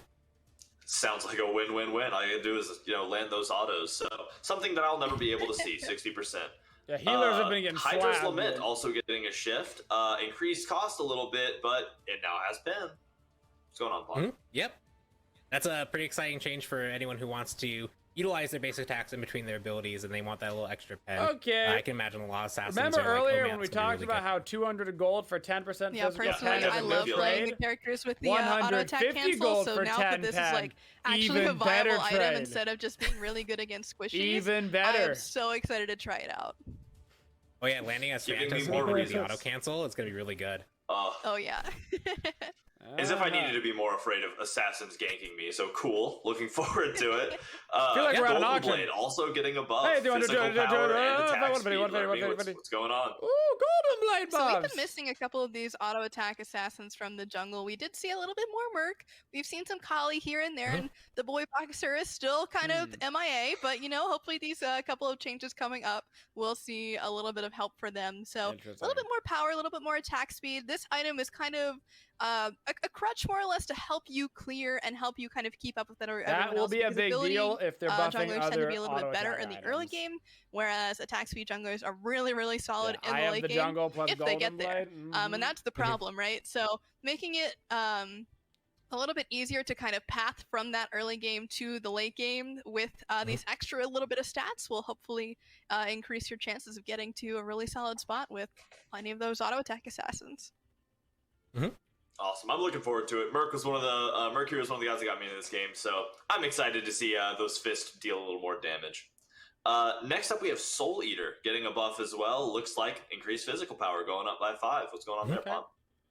Yep, and this one's also paired with the Evolved getting a buff as well. The main goals here are Soul Eater brings a lot of sustain for anyone Soul who's Eater using is a lot of only abilities, bought on a but couple you have of to trade off a gods, lot but of it is power for really that. good So on the gods. bringing that up a little it's bit of good on. power up front to make it a bit more easier to start building into and getting those stacks going, as well as just the top end reward of an extra 5 power at the top end to match that 5% increase from before, as well as an extra 5% ability lifesteal. So more a little bit ability more powerful lifesteal. up front, a little bit more powerful at the top end, and even more sustained to That's further loving push it. this item that has largely not seen too much. Got it. Sounds super good. And last but not least for items, we have Bloodforge getting a buff as well. Looks like the cost is going down and the movement speed's going up. What's happening with Bloodforge? Yeah, so this item has always been that end cap sort Weird. of, I am finishing this game here and now, and this is exactly how it's going to happen. But we're making it a little bit easier to buy into and giving it a little bit more value outside of that shield. Now you're able to zoom pretty quickly think once you get that that shield. does Hopefully you get to chain some kills, get yourself that multi-kill, But get yourself it's that weird. pentakill, and use that movement speed to your advantage. And I'm really hoping that we get to see some more sick plays with this one's passive. Yeah, I'm excited to see it as well. I think it's going to be really good. Well, that wraps it up for our item balance. Again, we went over so many things, lots of crazy balance changes, items getting removed to compensate for the new glyphs. All of this can be seen in the update notes. I super recommend you go and check those out. Because the update notes are going to tell you everything we just talked about for anything that you missed, but also give you, an update on those glyphs we talked about, the ones we weren't able to mention, as well as those new tier 3 relics, all of their awesome passives, and just everything we've talked about. Tons of information, but it's all there. So now we're moving into gods. Now it's time to talk about god balance. You can see that we have Clumsy back now. Super excited for that. And let's dive right into it. Clumsy, how about you lead us off by telling us about this big ol' Atlas buff that we're seeing here? A big ol' With Atlas Pun back, I'm buff, going you to said. leave Atlas for him if he wants to go ahead and get started. You know I can what? definitely get into it. Whoa, let's slow down Do on it, a Paul. big Okay. ol' buff. Yeah, so Atlas, obviously he's come out. People have been playing around with him. He's seen some success, but he's overall struggling to really kind of have that impact that we really wanted him to have, both in support as well as people who've tried to do play him in solo lane especially. Okay. But we want to make sure that the abilities he has, regardless of where he ends up, as well as his role, feel good to use, feel impactful, and that shouldn't come at the cost of trying to exclude him from a man's got specific role. And 2,500 so base our goals HP. here are to make these adjustments. This will probably help him out more in support in general than solo laners, and I still think he probably won't be that great in solo lane. But there's some things that we had removed from him to kind of overcompensate for that, and we're bringing those back and really helping him feel impactful. So, general, we're just increasing his base movement speed, HP, and HP per level to make him more tanky, just as a front overall. Right now, he feels a little bit squishy. He feels like he can't frontline as effectively as he can be. The biggest change, the Astrolabe passive meter has been scaled down, so it won't take up so much of your screen. Unburden is now going to get a little bit more base damage, which will really help him clear and poke and harass targets, as well as getting a more powerful slow, so you're more likely to combo that with your gravity pull. You're more likely to slow targets and that get more basic attacks off. For gravity well, or gravity pull, Atlas is now knockback immune by firing this ability, which means that there's a lot he's a lot stronger of a counter to a lot of characters, especially for how long this windup is, making sure that players do get pulled into it. So now Bacchus can't just belly flop you out of it. That kind of matchup stuff is really important, especially in solo or support. And so that will help. Remember when I said they were gonna overbuff him so and hard, finally dude? Connect Charge. This ability will damage minions it passes through. It was not there to make sure that he didn't have too much clear, but it just felt strange, especially in that same patch we had Medusa get that feature. So making sure that that feels more impactful and more just intuitive to what you'd expect that ability to do. And then also, this now will have a base slow no matter what. We had that so that you had to have a partner next to you to actually get that effect, and that was just too limiting, too restrictive. So now you can charge it at targets, apply that slow, and we've lowered the actual max stacks of how many allies can help you, so you can stack to the same 75% slow, so it's a bit easier to get to as well. So if you only have 2 people next to you, you can apply that max slow. So lots of all-around abilities Atlas to help in his current Atlas state, out. He's hovered, got by that the extra way, around tankiness, the he's got the 5th, extra clear, 6th, he's got 7th the extra best utility on support Connect Charge, and in he has the a better STL. matchup tool with Gravity. Sounds super awesome. Honestly, like I've loved Atlas. Welcome to since the he top dropped. 3, kid. Yeah, I know that there was some when he dropped. There were some things that he didn't work with, but every time I saw myself in a Guardian position, it was hard for me not to choose Atlas. Right. I've loved his kit, and I'm excited. I'm excited to see these buffs. Next up, looks like Camazotz is getting a nerf. Looks like Devour and Bat Out of Hell are getting touched. So what's going on with that, Clumsy?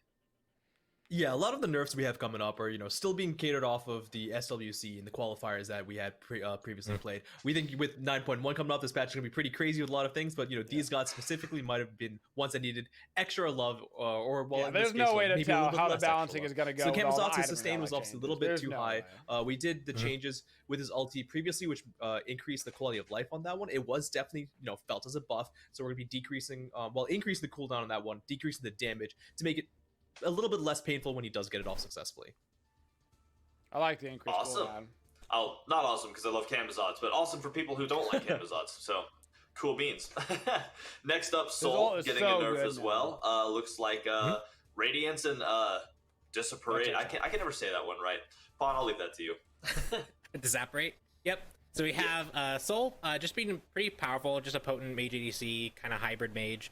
And the things that she brings are, she has that kind of on-demand ability to bring a lot of damage with Radiance's passive heat generation. So we're just going to be taking the edge off that, so it's not so free. You have to manage that a bit more directly. As well as with Disapparate, that move is very, very safe if you can get it off. It can immune a whole bunch of damage and give you that movement speed burst to really kind of get away from a fight.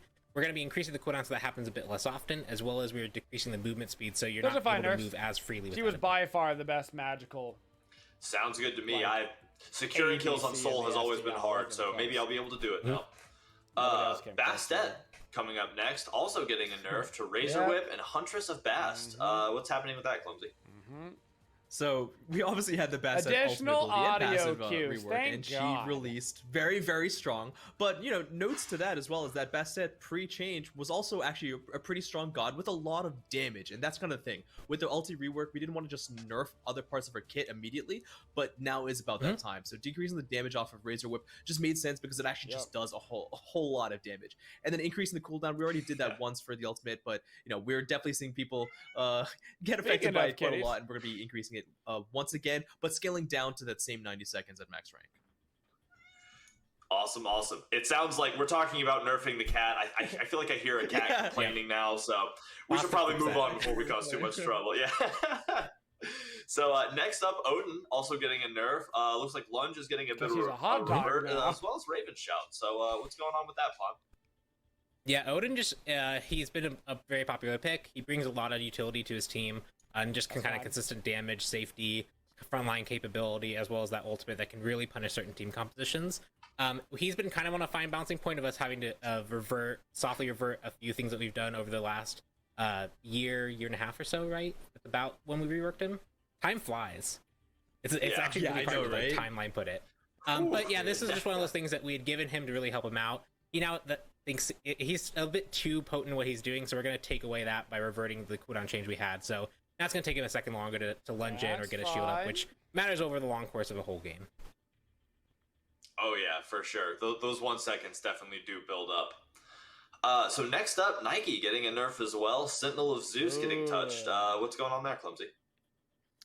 As we spoke about a little bit earlier with the item changes, gods as well, you know, shields is something that are quite prevalent, and we're going to be touching that with these next two characters. Nike shield, we're going to be decreasing it across the board, just making her a little bit less potent. We're seeing her picked up quite a lot. It almost felt like out of nowhere, but with the SWC, she's one of those characters that are extremely highly valued. So hitting that ultimate across all ranks. I wish I would have known exactly what they Sounds hit. good. Gab also getting a nerf. Stone Shield kind of getting knocked off a little bit. What's going on with that, Pawn?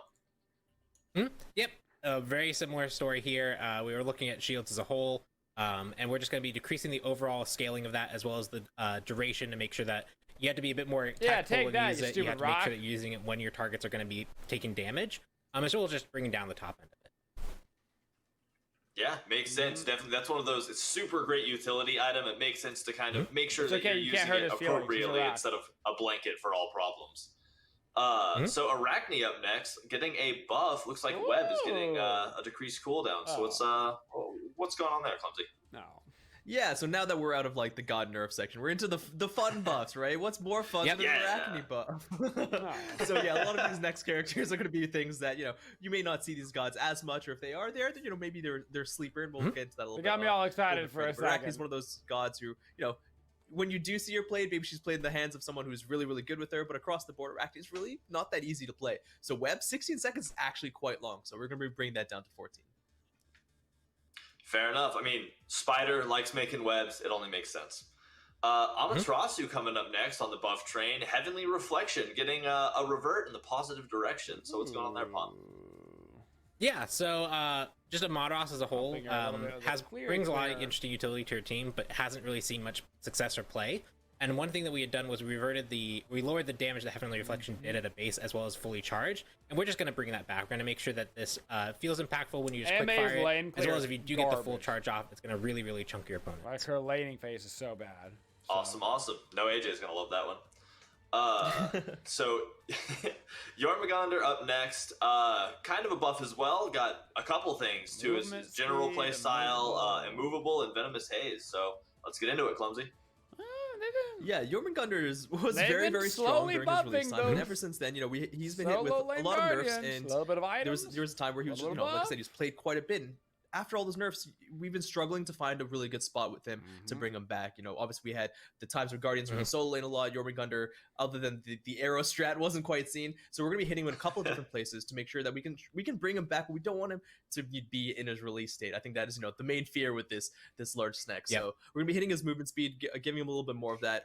Also doing that kind of on his passive as well. So if you're getting hit by those hard crowd controls, you're gonna be the self slow and the damage decrease is going to be, or increase is actually going to be lowered by a little bit more. And Venomous Haze is one of those abilities that more buff people kind of take for granted a little bit. Obviously, before you could use it to take the totem a little bit. Now you're not even seeing that. We're going to increase the potency on the damage and the slow for that one. Double Jorm buffs. Awesome. Always happy to see Sneck come back in glorious fashion. Wow. So Tier buff coming up next. Tier's on the block with Lawbringer being getting a little more positive love. That's a big damage buff. Yeah, Lawbringer, just as an ultimate, does provide a lot of utility for him to really engage and be effective with, like to actually fight someone.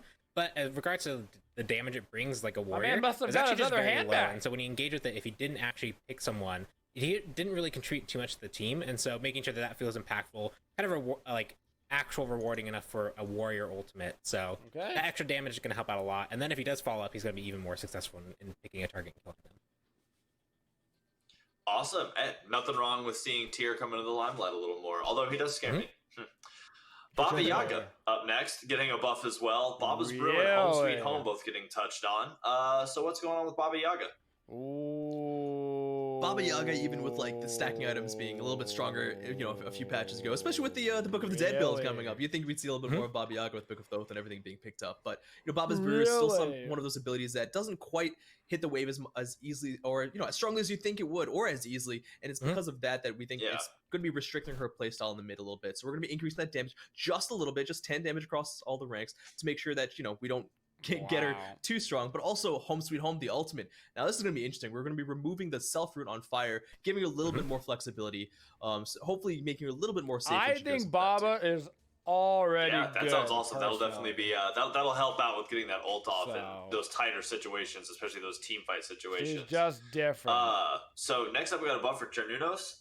Looks like Shifter of Seasons and Bramble Blast getting Chernunos can be buffed. That's good. Jump. What's going on with that, Pawn? Yeah, so the main goal is just to make sure that Shifter Season does feel impactful enough when you're choosing to focus on it. That's a you have a lot of things you can min-max optimize about they gave Shifter your boy more Seasons CC. and applying debuffs and applying slows. Just making sure that when you do play with this, it does feel rewarding enough.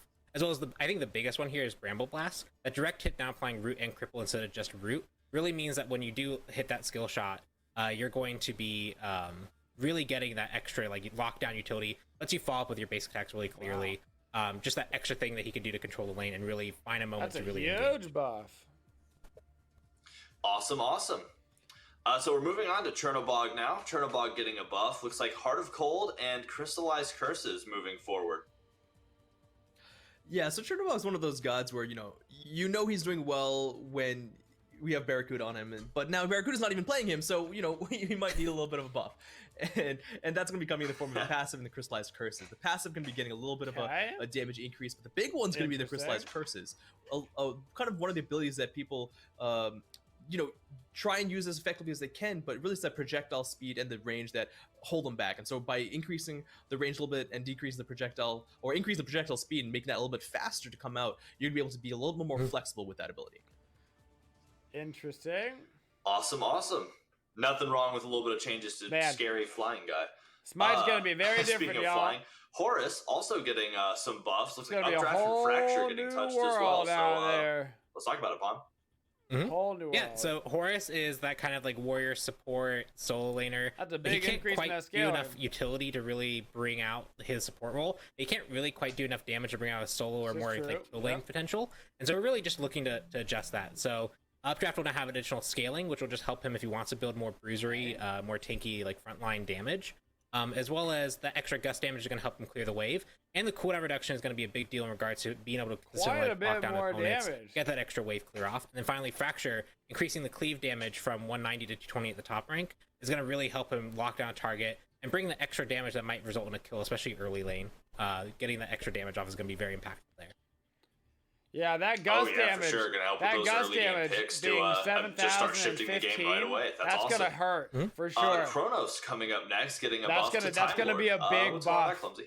That's a big one. We talked about Mage ADCs a little bit. We had Soul obviously getting nerfed. We had Telkine's Ring getting hit a little bit. Chronos is one of those gods that even with those changes, he's still not really been in the limelight too much. He's one of the ones that's also really scary. And we were looking at his kid and we're like, you know what? The passive is kind of the only thing that we think that can really buff without feeling too bad about it. And that's really just because getting the maximized amount of power at 50 minutes in a game, especially when you might not only be playing Chronos and Conquest, is just a little bit crazy. So now we're going to be bringing that in line to scale to the same amount of power, but over the course of I think 37 and a half minutes. So you may still not get there in some of your other shorter games, but it'll feel a lot more fair.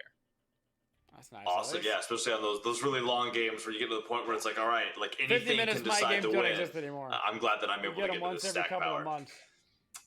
Nox coming up next, also getting a buff. Looks like Shadowlock is getting a little love. What's going on with that, Vaughn? Yeah, so we're just increasing the minion damage here to make sure that Nox has that extra utility to clear the wave. We've done this a few times in both giving this damage and buffing it before. Making sure that this feels impactful, that you can help clear the wave with. One of her pain points specifically in Conquest is her ability to clear the wave consistently against other mages. And so making this more potent is going to help out a ton. And then we've also fixed the description just to make sure it's very clear that this damage is applied to minions only. Okay. Yeah, always good to make sure people read it and they're like, why is my damage? It's in the notes. It's right there. Yep. It's to minions. So cool. And looks like the final buff getting going on here is Set getting a buff to a couple different things. Funeral Rites, Wing Gust, Spirit Ball. whole array of stuff. So what's going on with that company? Yeah, it's definitely a quality of life changes for Iset on Funeral Rites and Wingust. Mana cost and increase in the aura radius are things that we think could help her out. But we also, like I said, with some of these other characters, want to be very careful with how strong we bring them. Iset was really strong after her rework, and we've seen some ways of bringing that back forwards. She's and my Spirit girl. Ball, You best even be with the damage careful. change, we're going to be going there. It's 20 damage at rank 5. It's not going to be too much. We're going to start with these and see where we can go from there. Awesome. Kitty cat awesome. knows. Kitty Well, agrees. super cool. Kitty cat says, "Don't do it." Definitely sounds like it. Don't bother. Well, that covers it for our balance. That was gods, items. We had relics. We had glyphs. So many things, and some things are still shifting and changing. Some things are still in the works. So make sure you check out those update notes that are live right now to see what's locked in, and any changes are reflected there as well. Because this is a ton of stuff. Yeah. We're still learning how it's impacting the game, how it's going to edit some things. So just make sure you keep your eyes on those update notes for all of the best information, and to really learn about all of these. For if you missed what we talked about today, or for the things that we just weren't able to get to today. So. We have one more thing to talk about. We now have Lermy and Ajax back. Welcome back. Glad to have y'all. Many more things to talk about still. Well, one more thing in this section, but like a million great things to talk about. Yeah, don't let me get y'all steered off. So we have an exciting little visual rework we get to share. Not even little, exciting big visual rework to share. Apollo is getting some love. Look at the boy. Apollo got a visual rework. He's beautiful. That's stylish. He looks so beautiful. real good. I absolutely love it. He is that's handsome. awesome. There we go. Yeah, so the visual rework for Apollo. Okay. We've done a few of these throughout season 8. People have been really positive about him. We want to keep doing them. Apollo is the next god on the list. Really wanted to improve his visuals to feel like it fits with more modern Smite and meets your expectations for what you expect from this gloriously beautiful god of music. So you've got a completely new default model, recolor, and masteries. The classic model will still be available for players to purchase, and the voice pack is going to be remaining unchanged.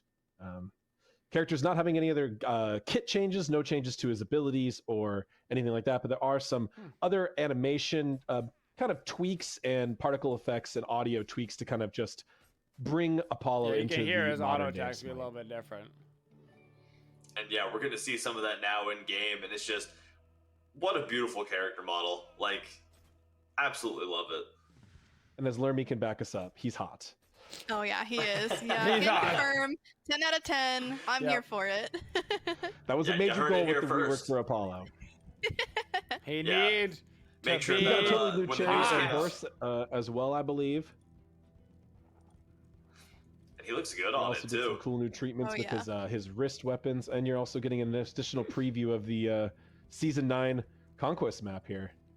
You look into the Yeah. distance, you There's can a see bunch of, the Shiva temple, and There's a bunch Yeah, of it's new beautiful. I love architecture this. scattered around the map as well. It looks so nice, and I mean, getting to see it as this amazing new Apollo model, I mean, I am just more than thrilled. Too many good we're things not to going to look be at doing on any one screen. spoilers on.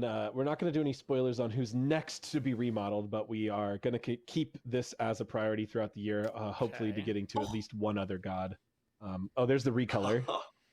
Yeah, looking The great. I love recolors the are hair. or the recolors. The Just the remodels. way that his like gaze have is been that good. bright, like vivid white yellow, like that is amazing. I love the way that he's I love the looking dazed at Minion minions. and They're just like, serenading him. whoa. Yeah. Whoa. That's what happens when you see a god. True. That's what happens when I'm Kinda gonna see freaky, that in a actually. game. I'll be in an arena and I'll be like, all The right, can we models just are stop a for a little, sec? I want to Well, admire.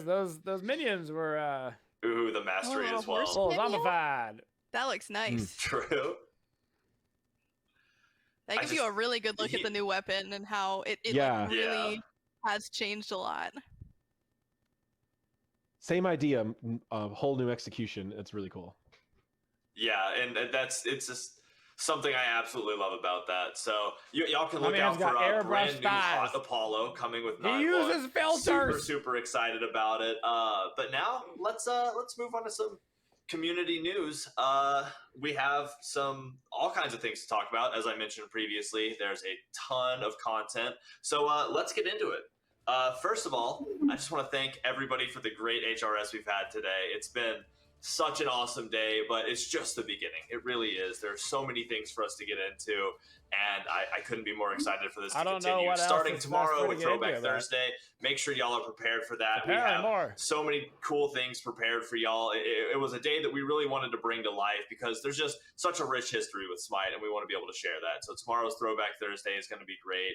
And then here's kind of our calendared layout. We have probably all kinds of things happening between now and Sunday, with Sunday obviously having the grand finales for finals, but we have just 1.5 million things happening. So lock in, clear your calendar, and get excited because HRS and SWC, I mean, it's just so many things to look forward to. As I mentioned with SPL as well, SWC is happening right now. That's going on. The games are starting Friday, and we're going to be hitting the peak on Sunday with the finals, the grand finals. So be ready for that. I do not we're super believe excited Shiva to is in see who comes out on top this year and see who conquers season 8. So no Shiva. And we also have some merch that we're excited to share.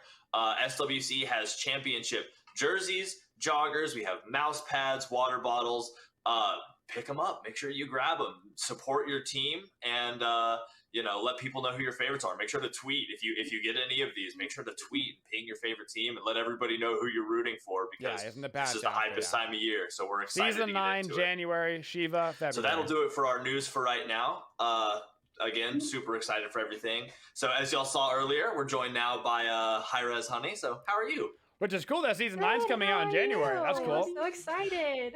Yeah, so excited. I've been sleepless for 2 weeks now, It's just so many things I've been looking forward to.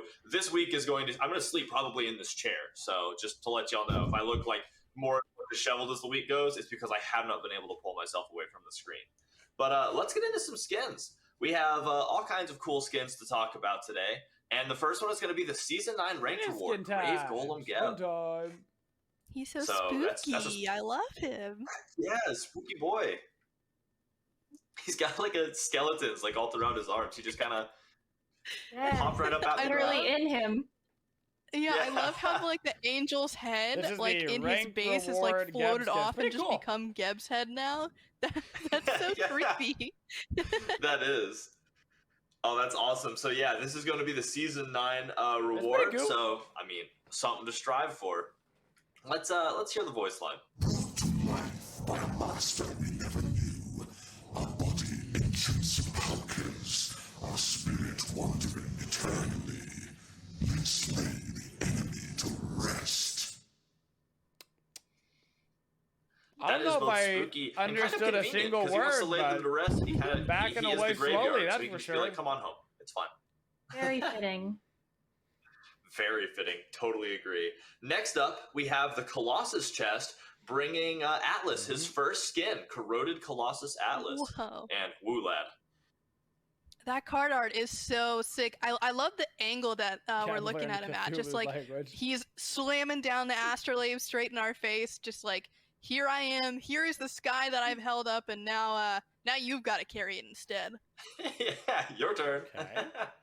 Truly pondering the orb. Yeah, for sure. Oh, that's awesome.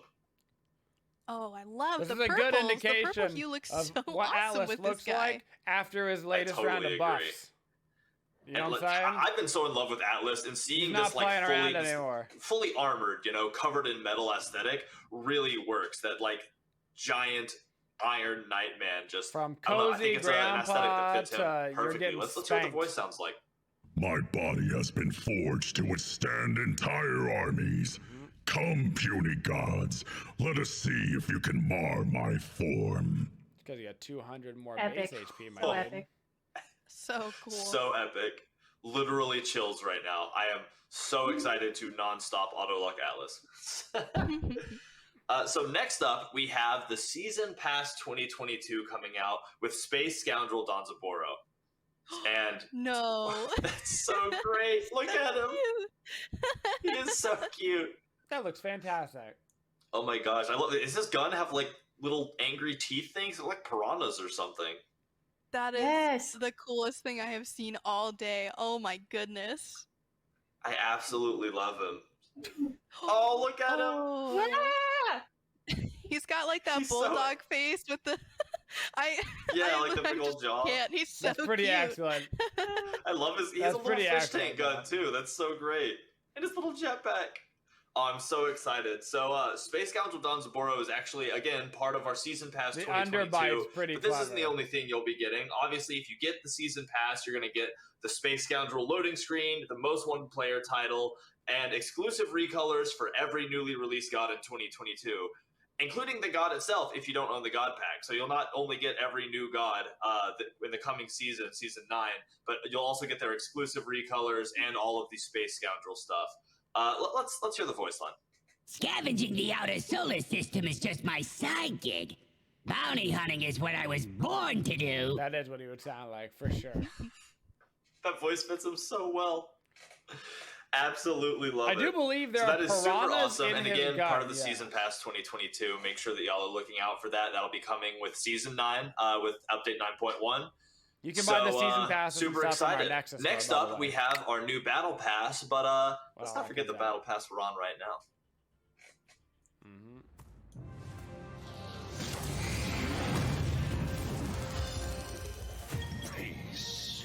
We know about the Transformers. We get it. We want to see the new stuff.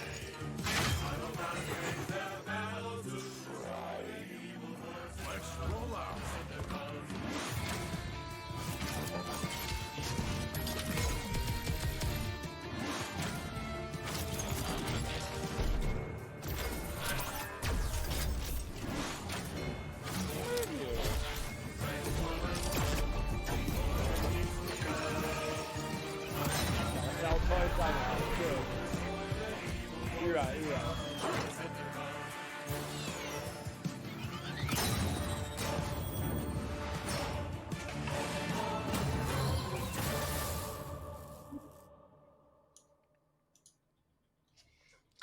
Can't forget that Battle Pass or that video or Transformers. So make sure that y'all are finishing that Battle Pass up because there's skins that you do not want to miss the next there. Battle Pass? And, you know, it's gone with Season 9.1.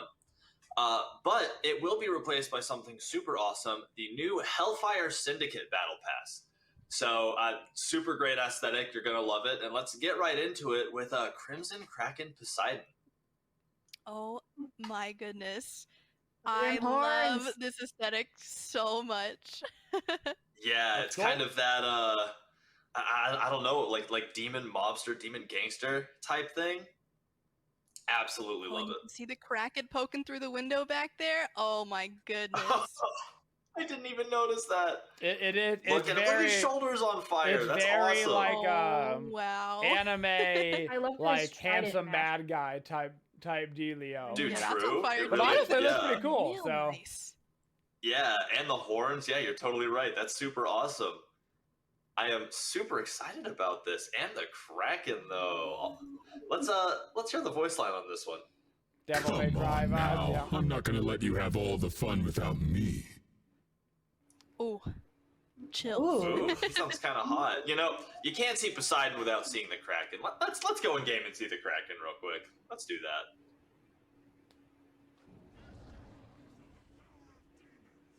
Oh, so Oh, that's cool. awesome. It's got all the fire and everything. It looks buff too. Yeah, kind of the opposite of normal Kraken, right? Normally it's so watery, but now we got a big fiery boy. Yeah. Oh my goodness. Look at him. So much fire. So much And fire. like the hair. Oh, and like wow. the That skull skull. head. You know the artists Oh, that's So absolutely keep wanting awesome. to make Poseidon skins. Yeah, 'Cause this is my new they favorite want to be Poseidon the one skin. that gets to Sorry, redesign the Poseidon, Kraken gotta into sit down a something, sec you know? here. Just to I be feel like a every fun time a art Poseidon skin project. drops, that's what happens, right? You see this Kraken, and it pops out of the ground, and you're like, man, it's hard to have this many favorite Poseidon skins. Super awesome. So next up, we have Miss Misery Nike in the game.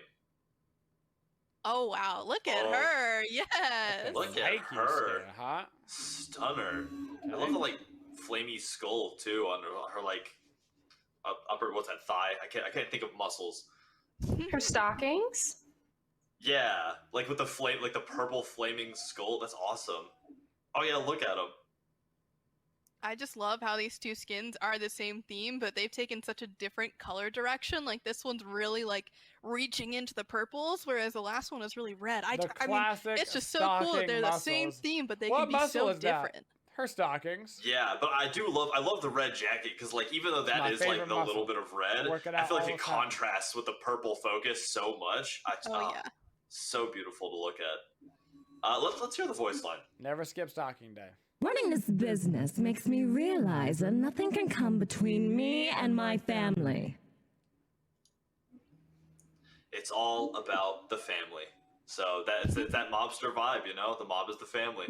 That is super awesome. I love the wings, too. The voices today are definitely... super awesome. So next up, we have Devil Punk Daji. Run through the editor, you know? Oh, wow. I'm so excited for this skin. Wow. Right? I love it. So I love the scary, claws. but like in the best way. So scary. I like the like teeth on the face mask too. That is horribly just horribly scary, like you said. Sick, I would All say. battle passes just come looks with so 3 cool. new skins and a recon. And the like the skull with the vines on the pants there. Oh wow! I mean, look at the color on that tail, the way it gradients down. That is awesome. And there's like even a little movement in there. Yeah, it's kind of like fire. I'm gonna say it. It's the Hellfire Battle Pass. They made her titties bigger on the recolor. There's no way. Super awesome. There's no way they were that big on the original. Absolutely love this skin. Absolutely, I'm terrified for her to appear out of thin air and destroy me. 100%. So that'd be cool. And that was not a part of the recolor. That's not a part of the recolor process. So let's check that one out. Oh, wow! 100%. I love got the kissing the ring. Obviously, the boss. Yeah, this guy is the big bad of the gang. I mean, he has to be, right? With a look like that. That's literally Daddy Thanatos, by the way. You don't have that great of a beard and not be the boss.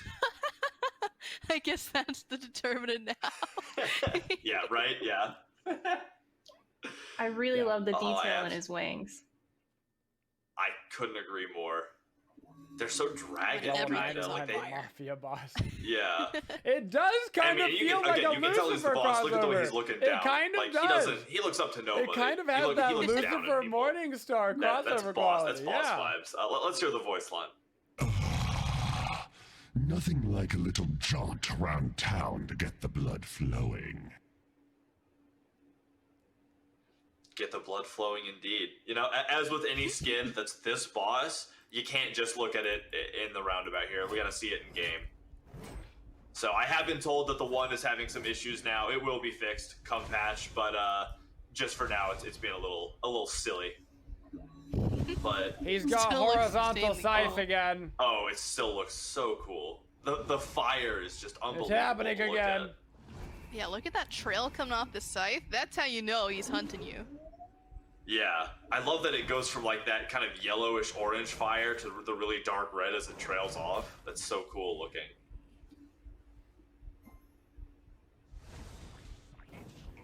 Oh, and now it's time. Oh my goodness, the spin! Oh, that's awesome, yeah.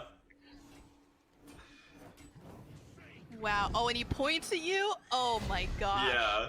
That's crazy literally cool. I'm coming for you. You're done. That spin is just, you're so right. That's awesome to look at. All Thanatos skins are kind of Thanatos skins. Absolutely great. It's I cool. super love it. It's a Thanatos skin. He's got like 20 cool skins. It's Thanatos. Pretty much impossible to make a Thanatos skin that's not cool. So next up, we have a new event coming with 9.1 that we are calling the Dharmic Era event. So the Dharmic Era event is actually it's similar to Yulefest in a way, but it's to highlight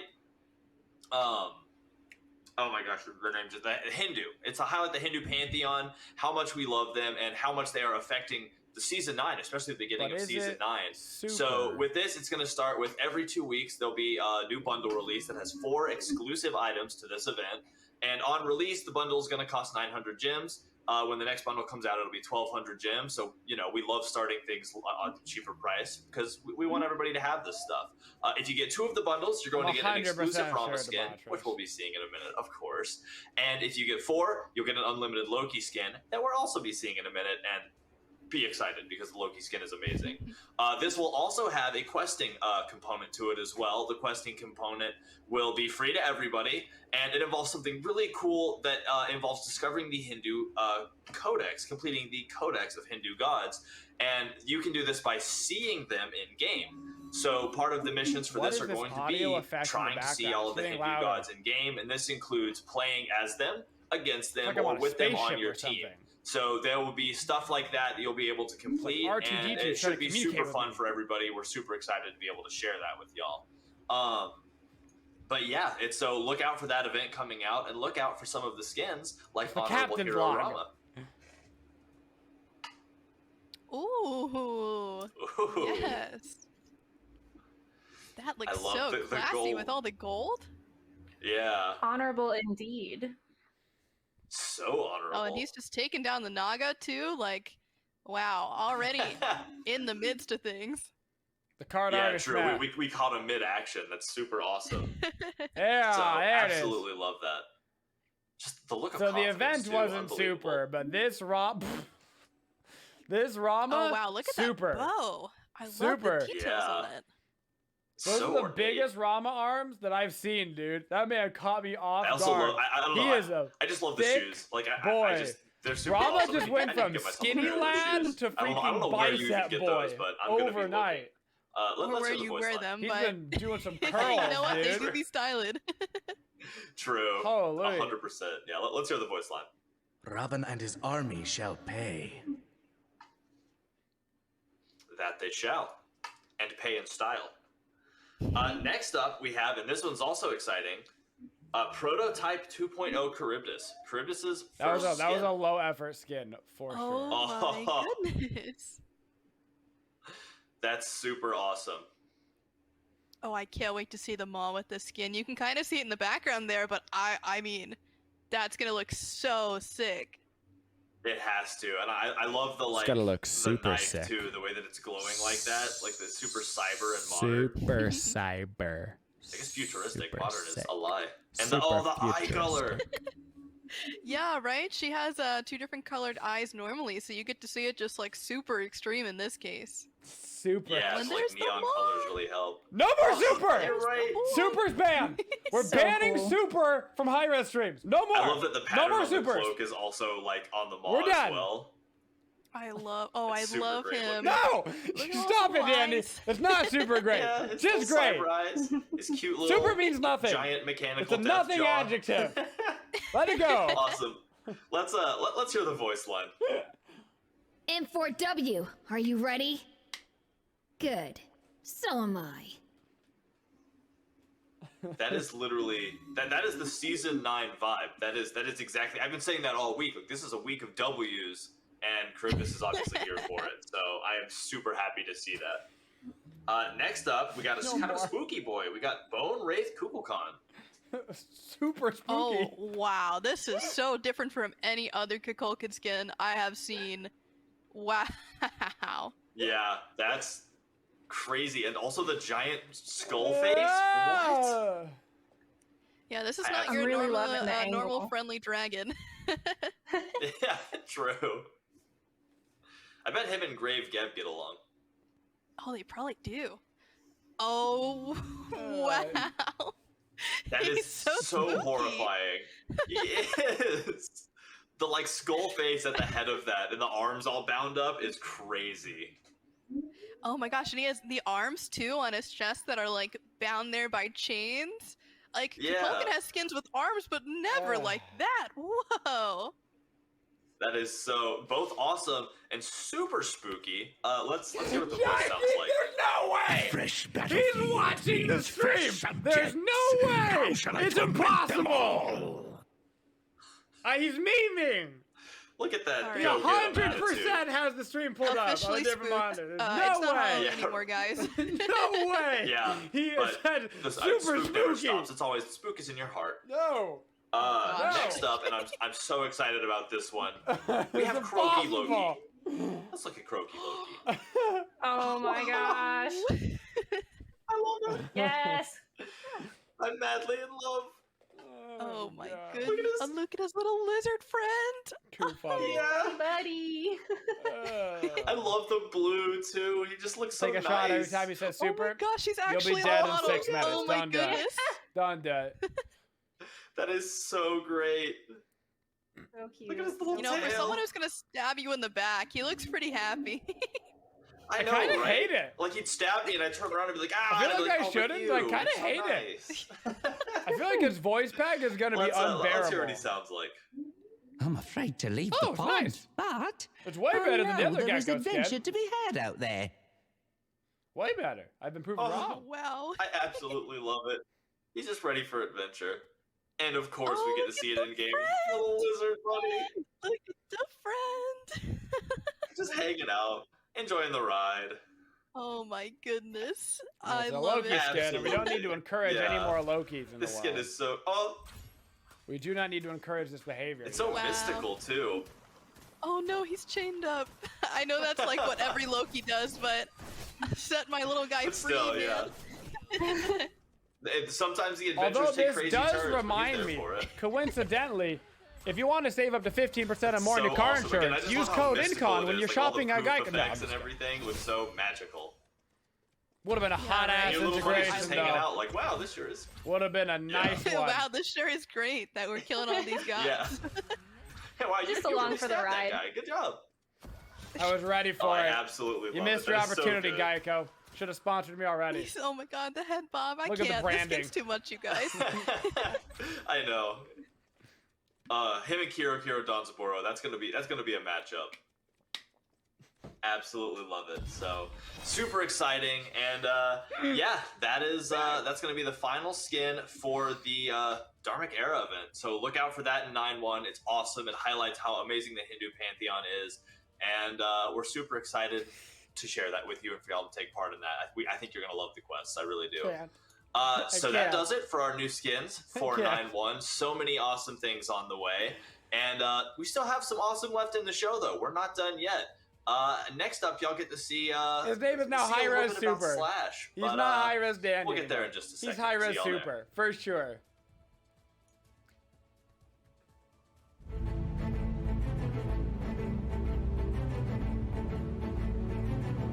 Oh man.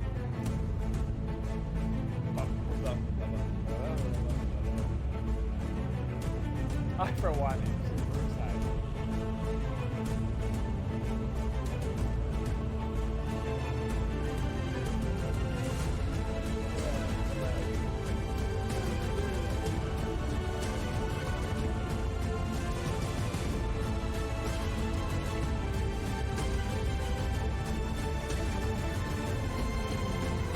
Super season once again, Mr. Fledwickson.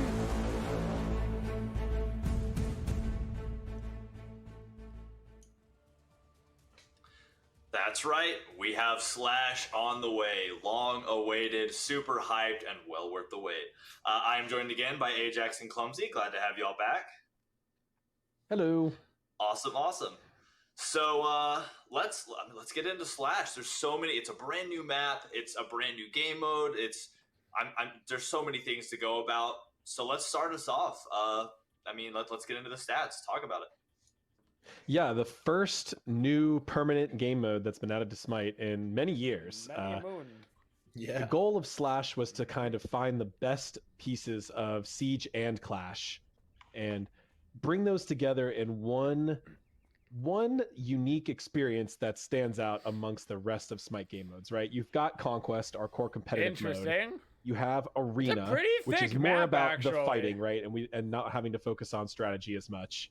You've got Pretty big. Joust as 3v3. You've got your Assault as your ARAM mode. It's like and then we skinny, kind of had a but- few other modes, right, between Adventures, old days Domination, and Siege and Clash that were all kind of vying for the same space, which was something that was, somewhere in between Conquest and Arena, something that focused a lot on combat, but still had some traditional strategic elements. And we really thought that is a great place for a game mode to be.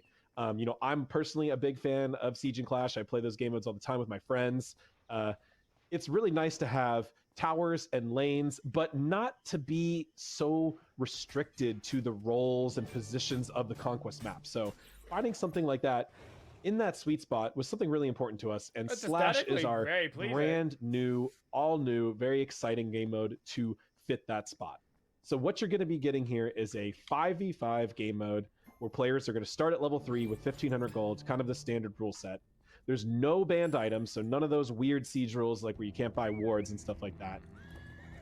This game mode is going to be a true active game mode that's going to work for win of the days. You're going to be able to earn full XP and worshiper stats through this It's a game cool mode. flipping And Titan thing. Siege and Clash are going to be removed as queues at the time we will be implementing this, but they will be remaining as custom games. So as you can see, upon our driver flying around the mode, just showing you the map, it is Egyptian on one side, Maya on the other, and we have a brand new animated Titan model in the Quetzal bird that we just walked past. Looks here. so It's the good. new Maya Yeah. Titan. So many beautiful colors on that new Titan. It's just like beautiful to stare at. So there's just so many things around this map. I'll try to go through them quickly so we don't spend too much time just rambling, but all new environments. You got some inspiration here from the old Siege map with the ravines and waterfalls, but all brand new. We have completely new towers and the new Order Titan, which is the Quetzal bird. Off the edge. Push them off the Lots edge. of updates to jungle monsters across the map. We have the hyenas and baboons that were from the Clash map. Those have had texture model updates. We have a new twist on those monsters as well in the new jaguars, which are using the hyena base enemy set, like but a they're jaguar. a new character. So you have now a speed buff That was holder. time, by the way. You have our favorite Clash Titan from the Chaos side. That is the Skull Sarcophagus Pharaoh. Still as the Yeah, we didn't want to Chaos lose him, Titan. right? He looks awesome. Yeah, true. He's really cool looking, yeah, honestly, and we did want to keep him. We also, of course, are keeping Apophis, everyone's second favorite giant snake after Jormungandr, of course, because Smite obviously needs more than one favorite giant snake. Apophis is the key jungle boss, and we have all new Siege Juggernauts. So these are completely new character assets. The old Siege Juggernaut that was, had these little minions mounted it, riding it, is no longer going to be part of this map. But Siege Juggernauts as a mechanic are still a very active part of this map. So really what you've got here are 2 lanes. You've got jungle buffs in a more traditional positions around the map. You've got Siege Juggernaut camps, which you can clear to spawn new Siege Juggernauts. You will not be able to spawn Siege Juggernauts through killing minions anymore. And you have a Apophis as a final boss, Fire Giant style boss, providing a Fire Giant style buff. Juggernaut. Here are the new Siege Juggernauts. They're giant look at snake that. men related to Apophis. Yeah. Killing one You will can see right as you spawn a kill them, Juggernaut. right? Spawns one, yep. Yeah. Spawns a Juggernaut in your lane, and if a Juggernaut is in your lane, there will also be a portal opened up in your lane. We've made a few adjustments to the portal tech. There's now 2 different portals, so if you do have 2 different Juggernauts, you can choose which lane that's you want to cool. go through. And the portal tech is no longer instant, so instead you will have a fast travel. Ganesh was just ready to ult you on me. Ganesh was waiting for it. He saw the ult coming. The hacks, though, the infinite damage hacks, dispatched him quickly. So a lot of changes across this map in a lot of places. As Clumsy can speak to, you get a lot of fighting back and forth, a lot of rotation. This center area is very open, but not as quite as open as Clash, and it also doesn't have jungle fog vision, so you can Clash really was a way fight more in this kind of popular mini game arena in mode the center than as you rotate Siege. back and forth between lanes, making your ganks But there's and still farming up XP. Siege-ish things. Super awesome. I Sounds love like a fun game, I love it. just seeing this. The map is beautiful. I'm excited for the gameplay, and I kind of love that the Juggernaut is now a big point of I guess a pivotal part of the map. Instead of like when that objective comes up, you're going to see team fights around that objective to see who can claim the Juggernaut and who can get the advantage of having the Juggernaut pushing for their team. I think that's super cool, and I love how thematic it is with Apophis. I'm so excited. So there's a lot of other environments interesting is done features really going on in this map regarding jungle camp spawning the and the map kind of layout order of operations. is which are a little bit more complex than stuff we've usually but they used. like kind of redid You'll be able the to read more aesthetic about to this be in the patch notes, but I'll give the brief You know what I'm saying? TLDR. So we have a few camps that kind of spawn in different locations, and they change locations as well as enhance. And really, the reason we're doing that is we're not wanting to create something complicated that players have to keep track of, but we are kind of tactically moving the key objectives around the map to create new fights in different places and to spread things out and to split players up and kind of create new fights, new team fights at different stages in the map. So first thing you're going to see is, like Clash, the red buff in the center of the map is what spawns very first. Before the blue and yellow and the speed buffs, before lane minions, you get just a red buff 5v5, just dog pile of a fight at the beginning of the match. You can play this safe, or you can sometimes get double, triple kills. This is something that Clash players really liked. So as we were doing this merger, this is something we decided to keep. After that fight, you'll then see the blue buffs and the speed buffs and the lane minions spawn after that. In a short time, later in the match, the Siege Juggernauts will spawn in the center of the map on the left and right. So you can see the one just spawned on the right first. The Siege Juggernauts spawn, they don't spawn at the same time. One will spawn on the right lane first, and then the other lane second. Maybe I'm, left and right is irrelevant depending on the side of the map. No! But the single wall versus the double wall, they'll spawn one at a time. So your team has time to rotate, take them, then rotate, take the next one. Then Apophis will spawn. And then even later in the game, 2 more sources of Siege Juggernaut can spawn, which you'll see are deeper in each player's base. This is kind of an anti-snowball feature that allows you to have essentially a safe way to attain a Juggernaut in the late game. Even if you're lost some of your towers, you still have a way to attain a Juggernaut. Try to make that comeback push. So really like how the map kind of moves with the players and tracks as the game goes on. Really makes it feel dynamic and feel like there's slightly different phases to the mode, and gives you a chance to always have a comeback, always bring it back. One of the problems we've seen with Siege and Clash is the modes tend to either be extremely snowbally or to linger for a very long time, kind of stalemate. And I think a lot of the ways we've worked on these mechanics in Slash helps mitigate those problems. That's super awesome to hear. You love a map that allows you that potential to like the objectives are always changing and shifting position, so it's not just go stand wherever the minions are standing and wait for the next interesting thing to happen. There's always something you can go after, something your team can focus on, and always a way for a comeback. Like, who doesn't love a good comeback story or a comeback game? So, and I Important part of Smite is to yeah. No, go for it.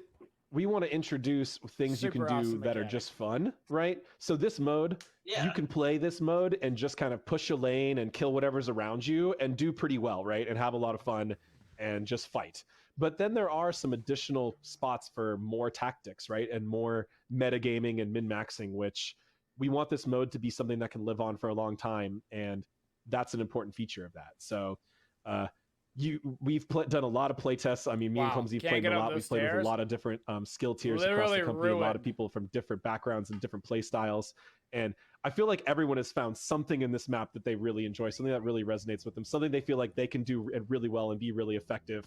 Whether it's Clumsy blowing up people at max range and getting huge mage abilities, or me kind of target calling and focusing on the Siege Juggernauts and which one's spawning next. You can always find something to do. Really appreciate the pawns driving around here and showing us some more of the environment. As you can see, there's some cool stuff on the outskirts of the map. We have some giant scarab beetles in the distance building this big pyramid behind the chaos map. There are camels, living camels. There's this cool sarcophagus section. We have these super giant jungle trees that are even taller than Global Ultimate. So, we had this concern about, when you Global Ultimate, you can't see through the trees. And we were like, what if we made trees so big that even when you were flying in the air, they weren't in your way? So we have these really giant trees, which give this map a completely new look and give it that really strong jungle feel and really bring the Maya art set to life, which, people have been asking for us to revamp that art set for many years. So environment team, level design, just did an absolutely fantastic job on this map. And worked really hard on it, and I know we changed the release date on it a few times, but we used every minute to pour heart and soul and love into this map to make it the coolest new Smite map. Yeah, and I mean, I can't emphasize how true that is. This is one of those maps that just, as it has gone through the process, because even I've only been slightly aware of some of the processes, because this map is just always changing and being worked on. Like, ever since, every minute of this map existing has been, what can we do better? What can we make prettier? What can we make more fun? How can we balance it? It's never just sat around for a week. Like, every time I hear somebody talk about Slash, it's like, hey, we just changed 53 things in the last week.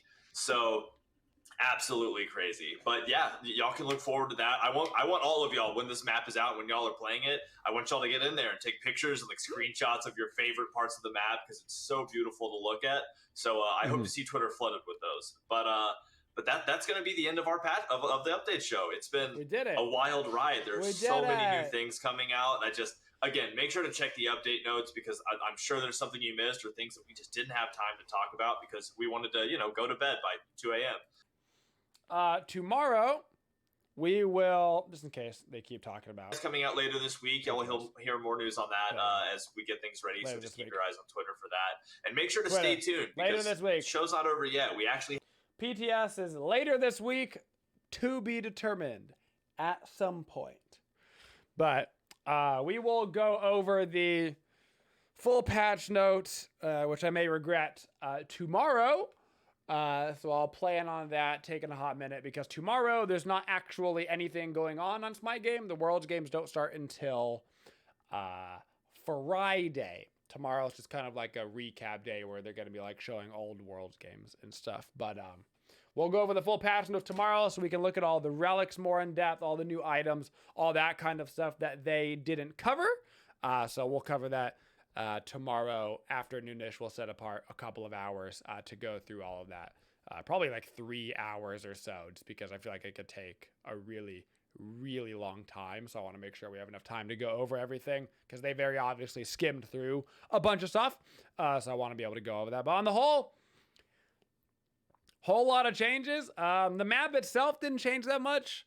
But by reworking the entire relic system, as well as tier 3 kind of item stuff, that's going to change the game a ton, plus a bunch of generic balance changes to gods and items. And then, of course, whatever that obelisk dealio is going to do to the game, which seems like it's going to change it a lot. But it does it makes me a little bit nervous not knowing anything about it. Not really reading about it, because it does seem to indicate a snowball-y type mechanic. So we'll have to, read about it more and get hands-on eventually with PTS to actually see if that is the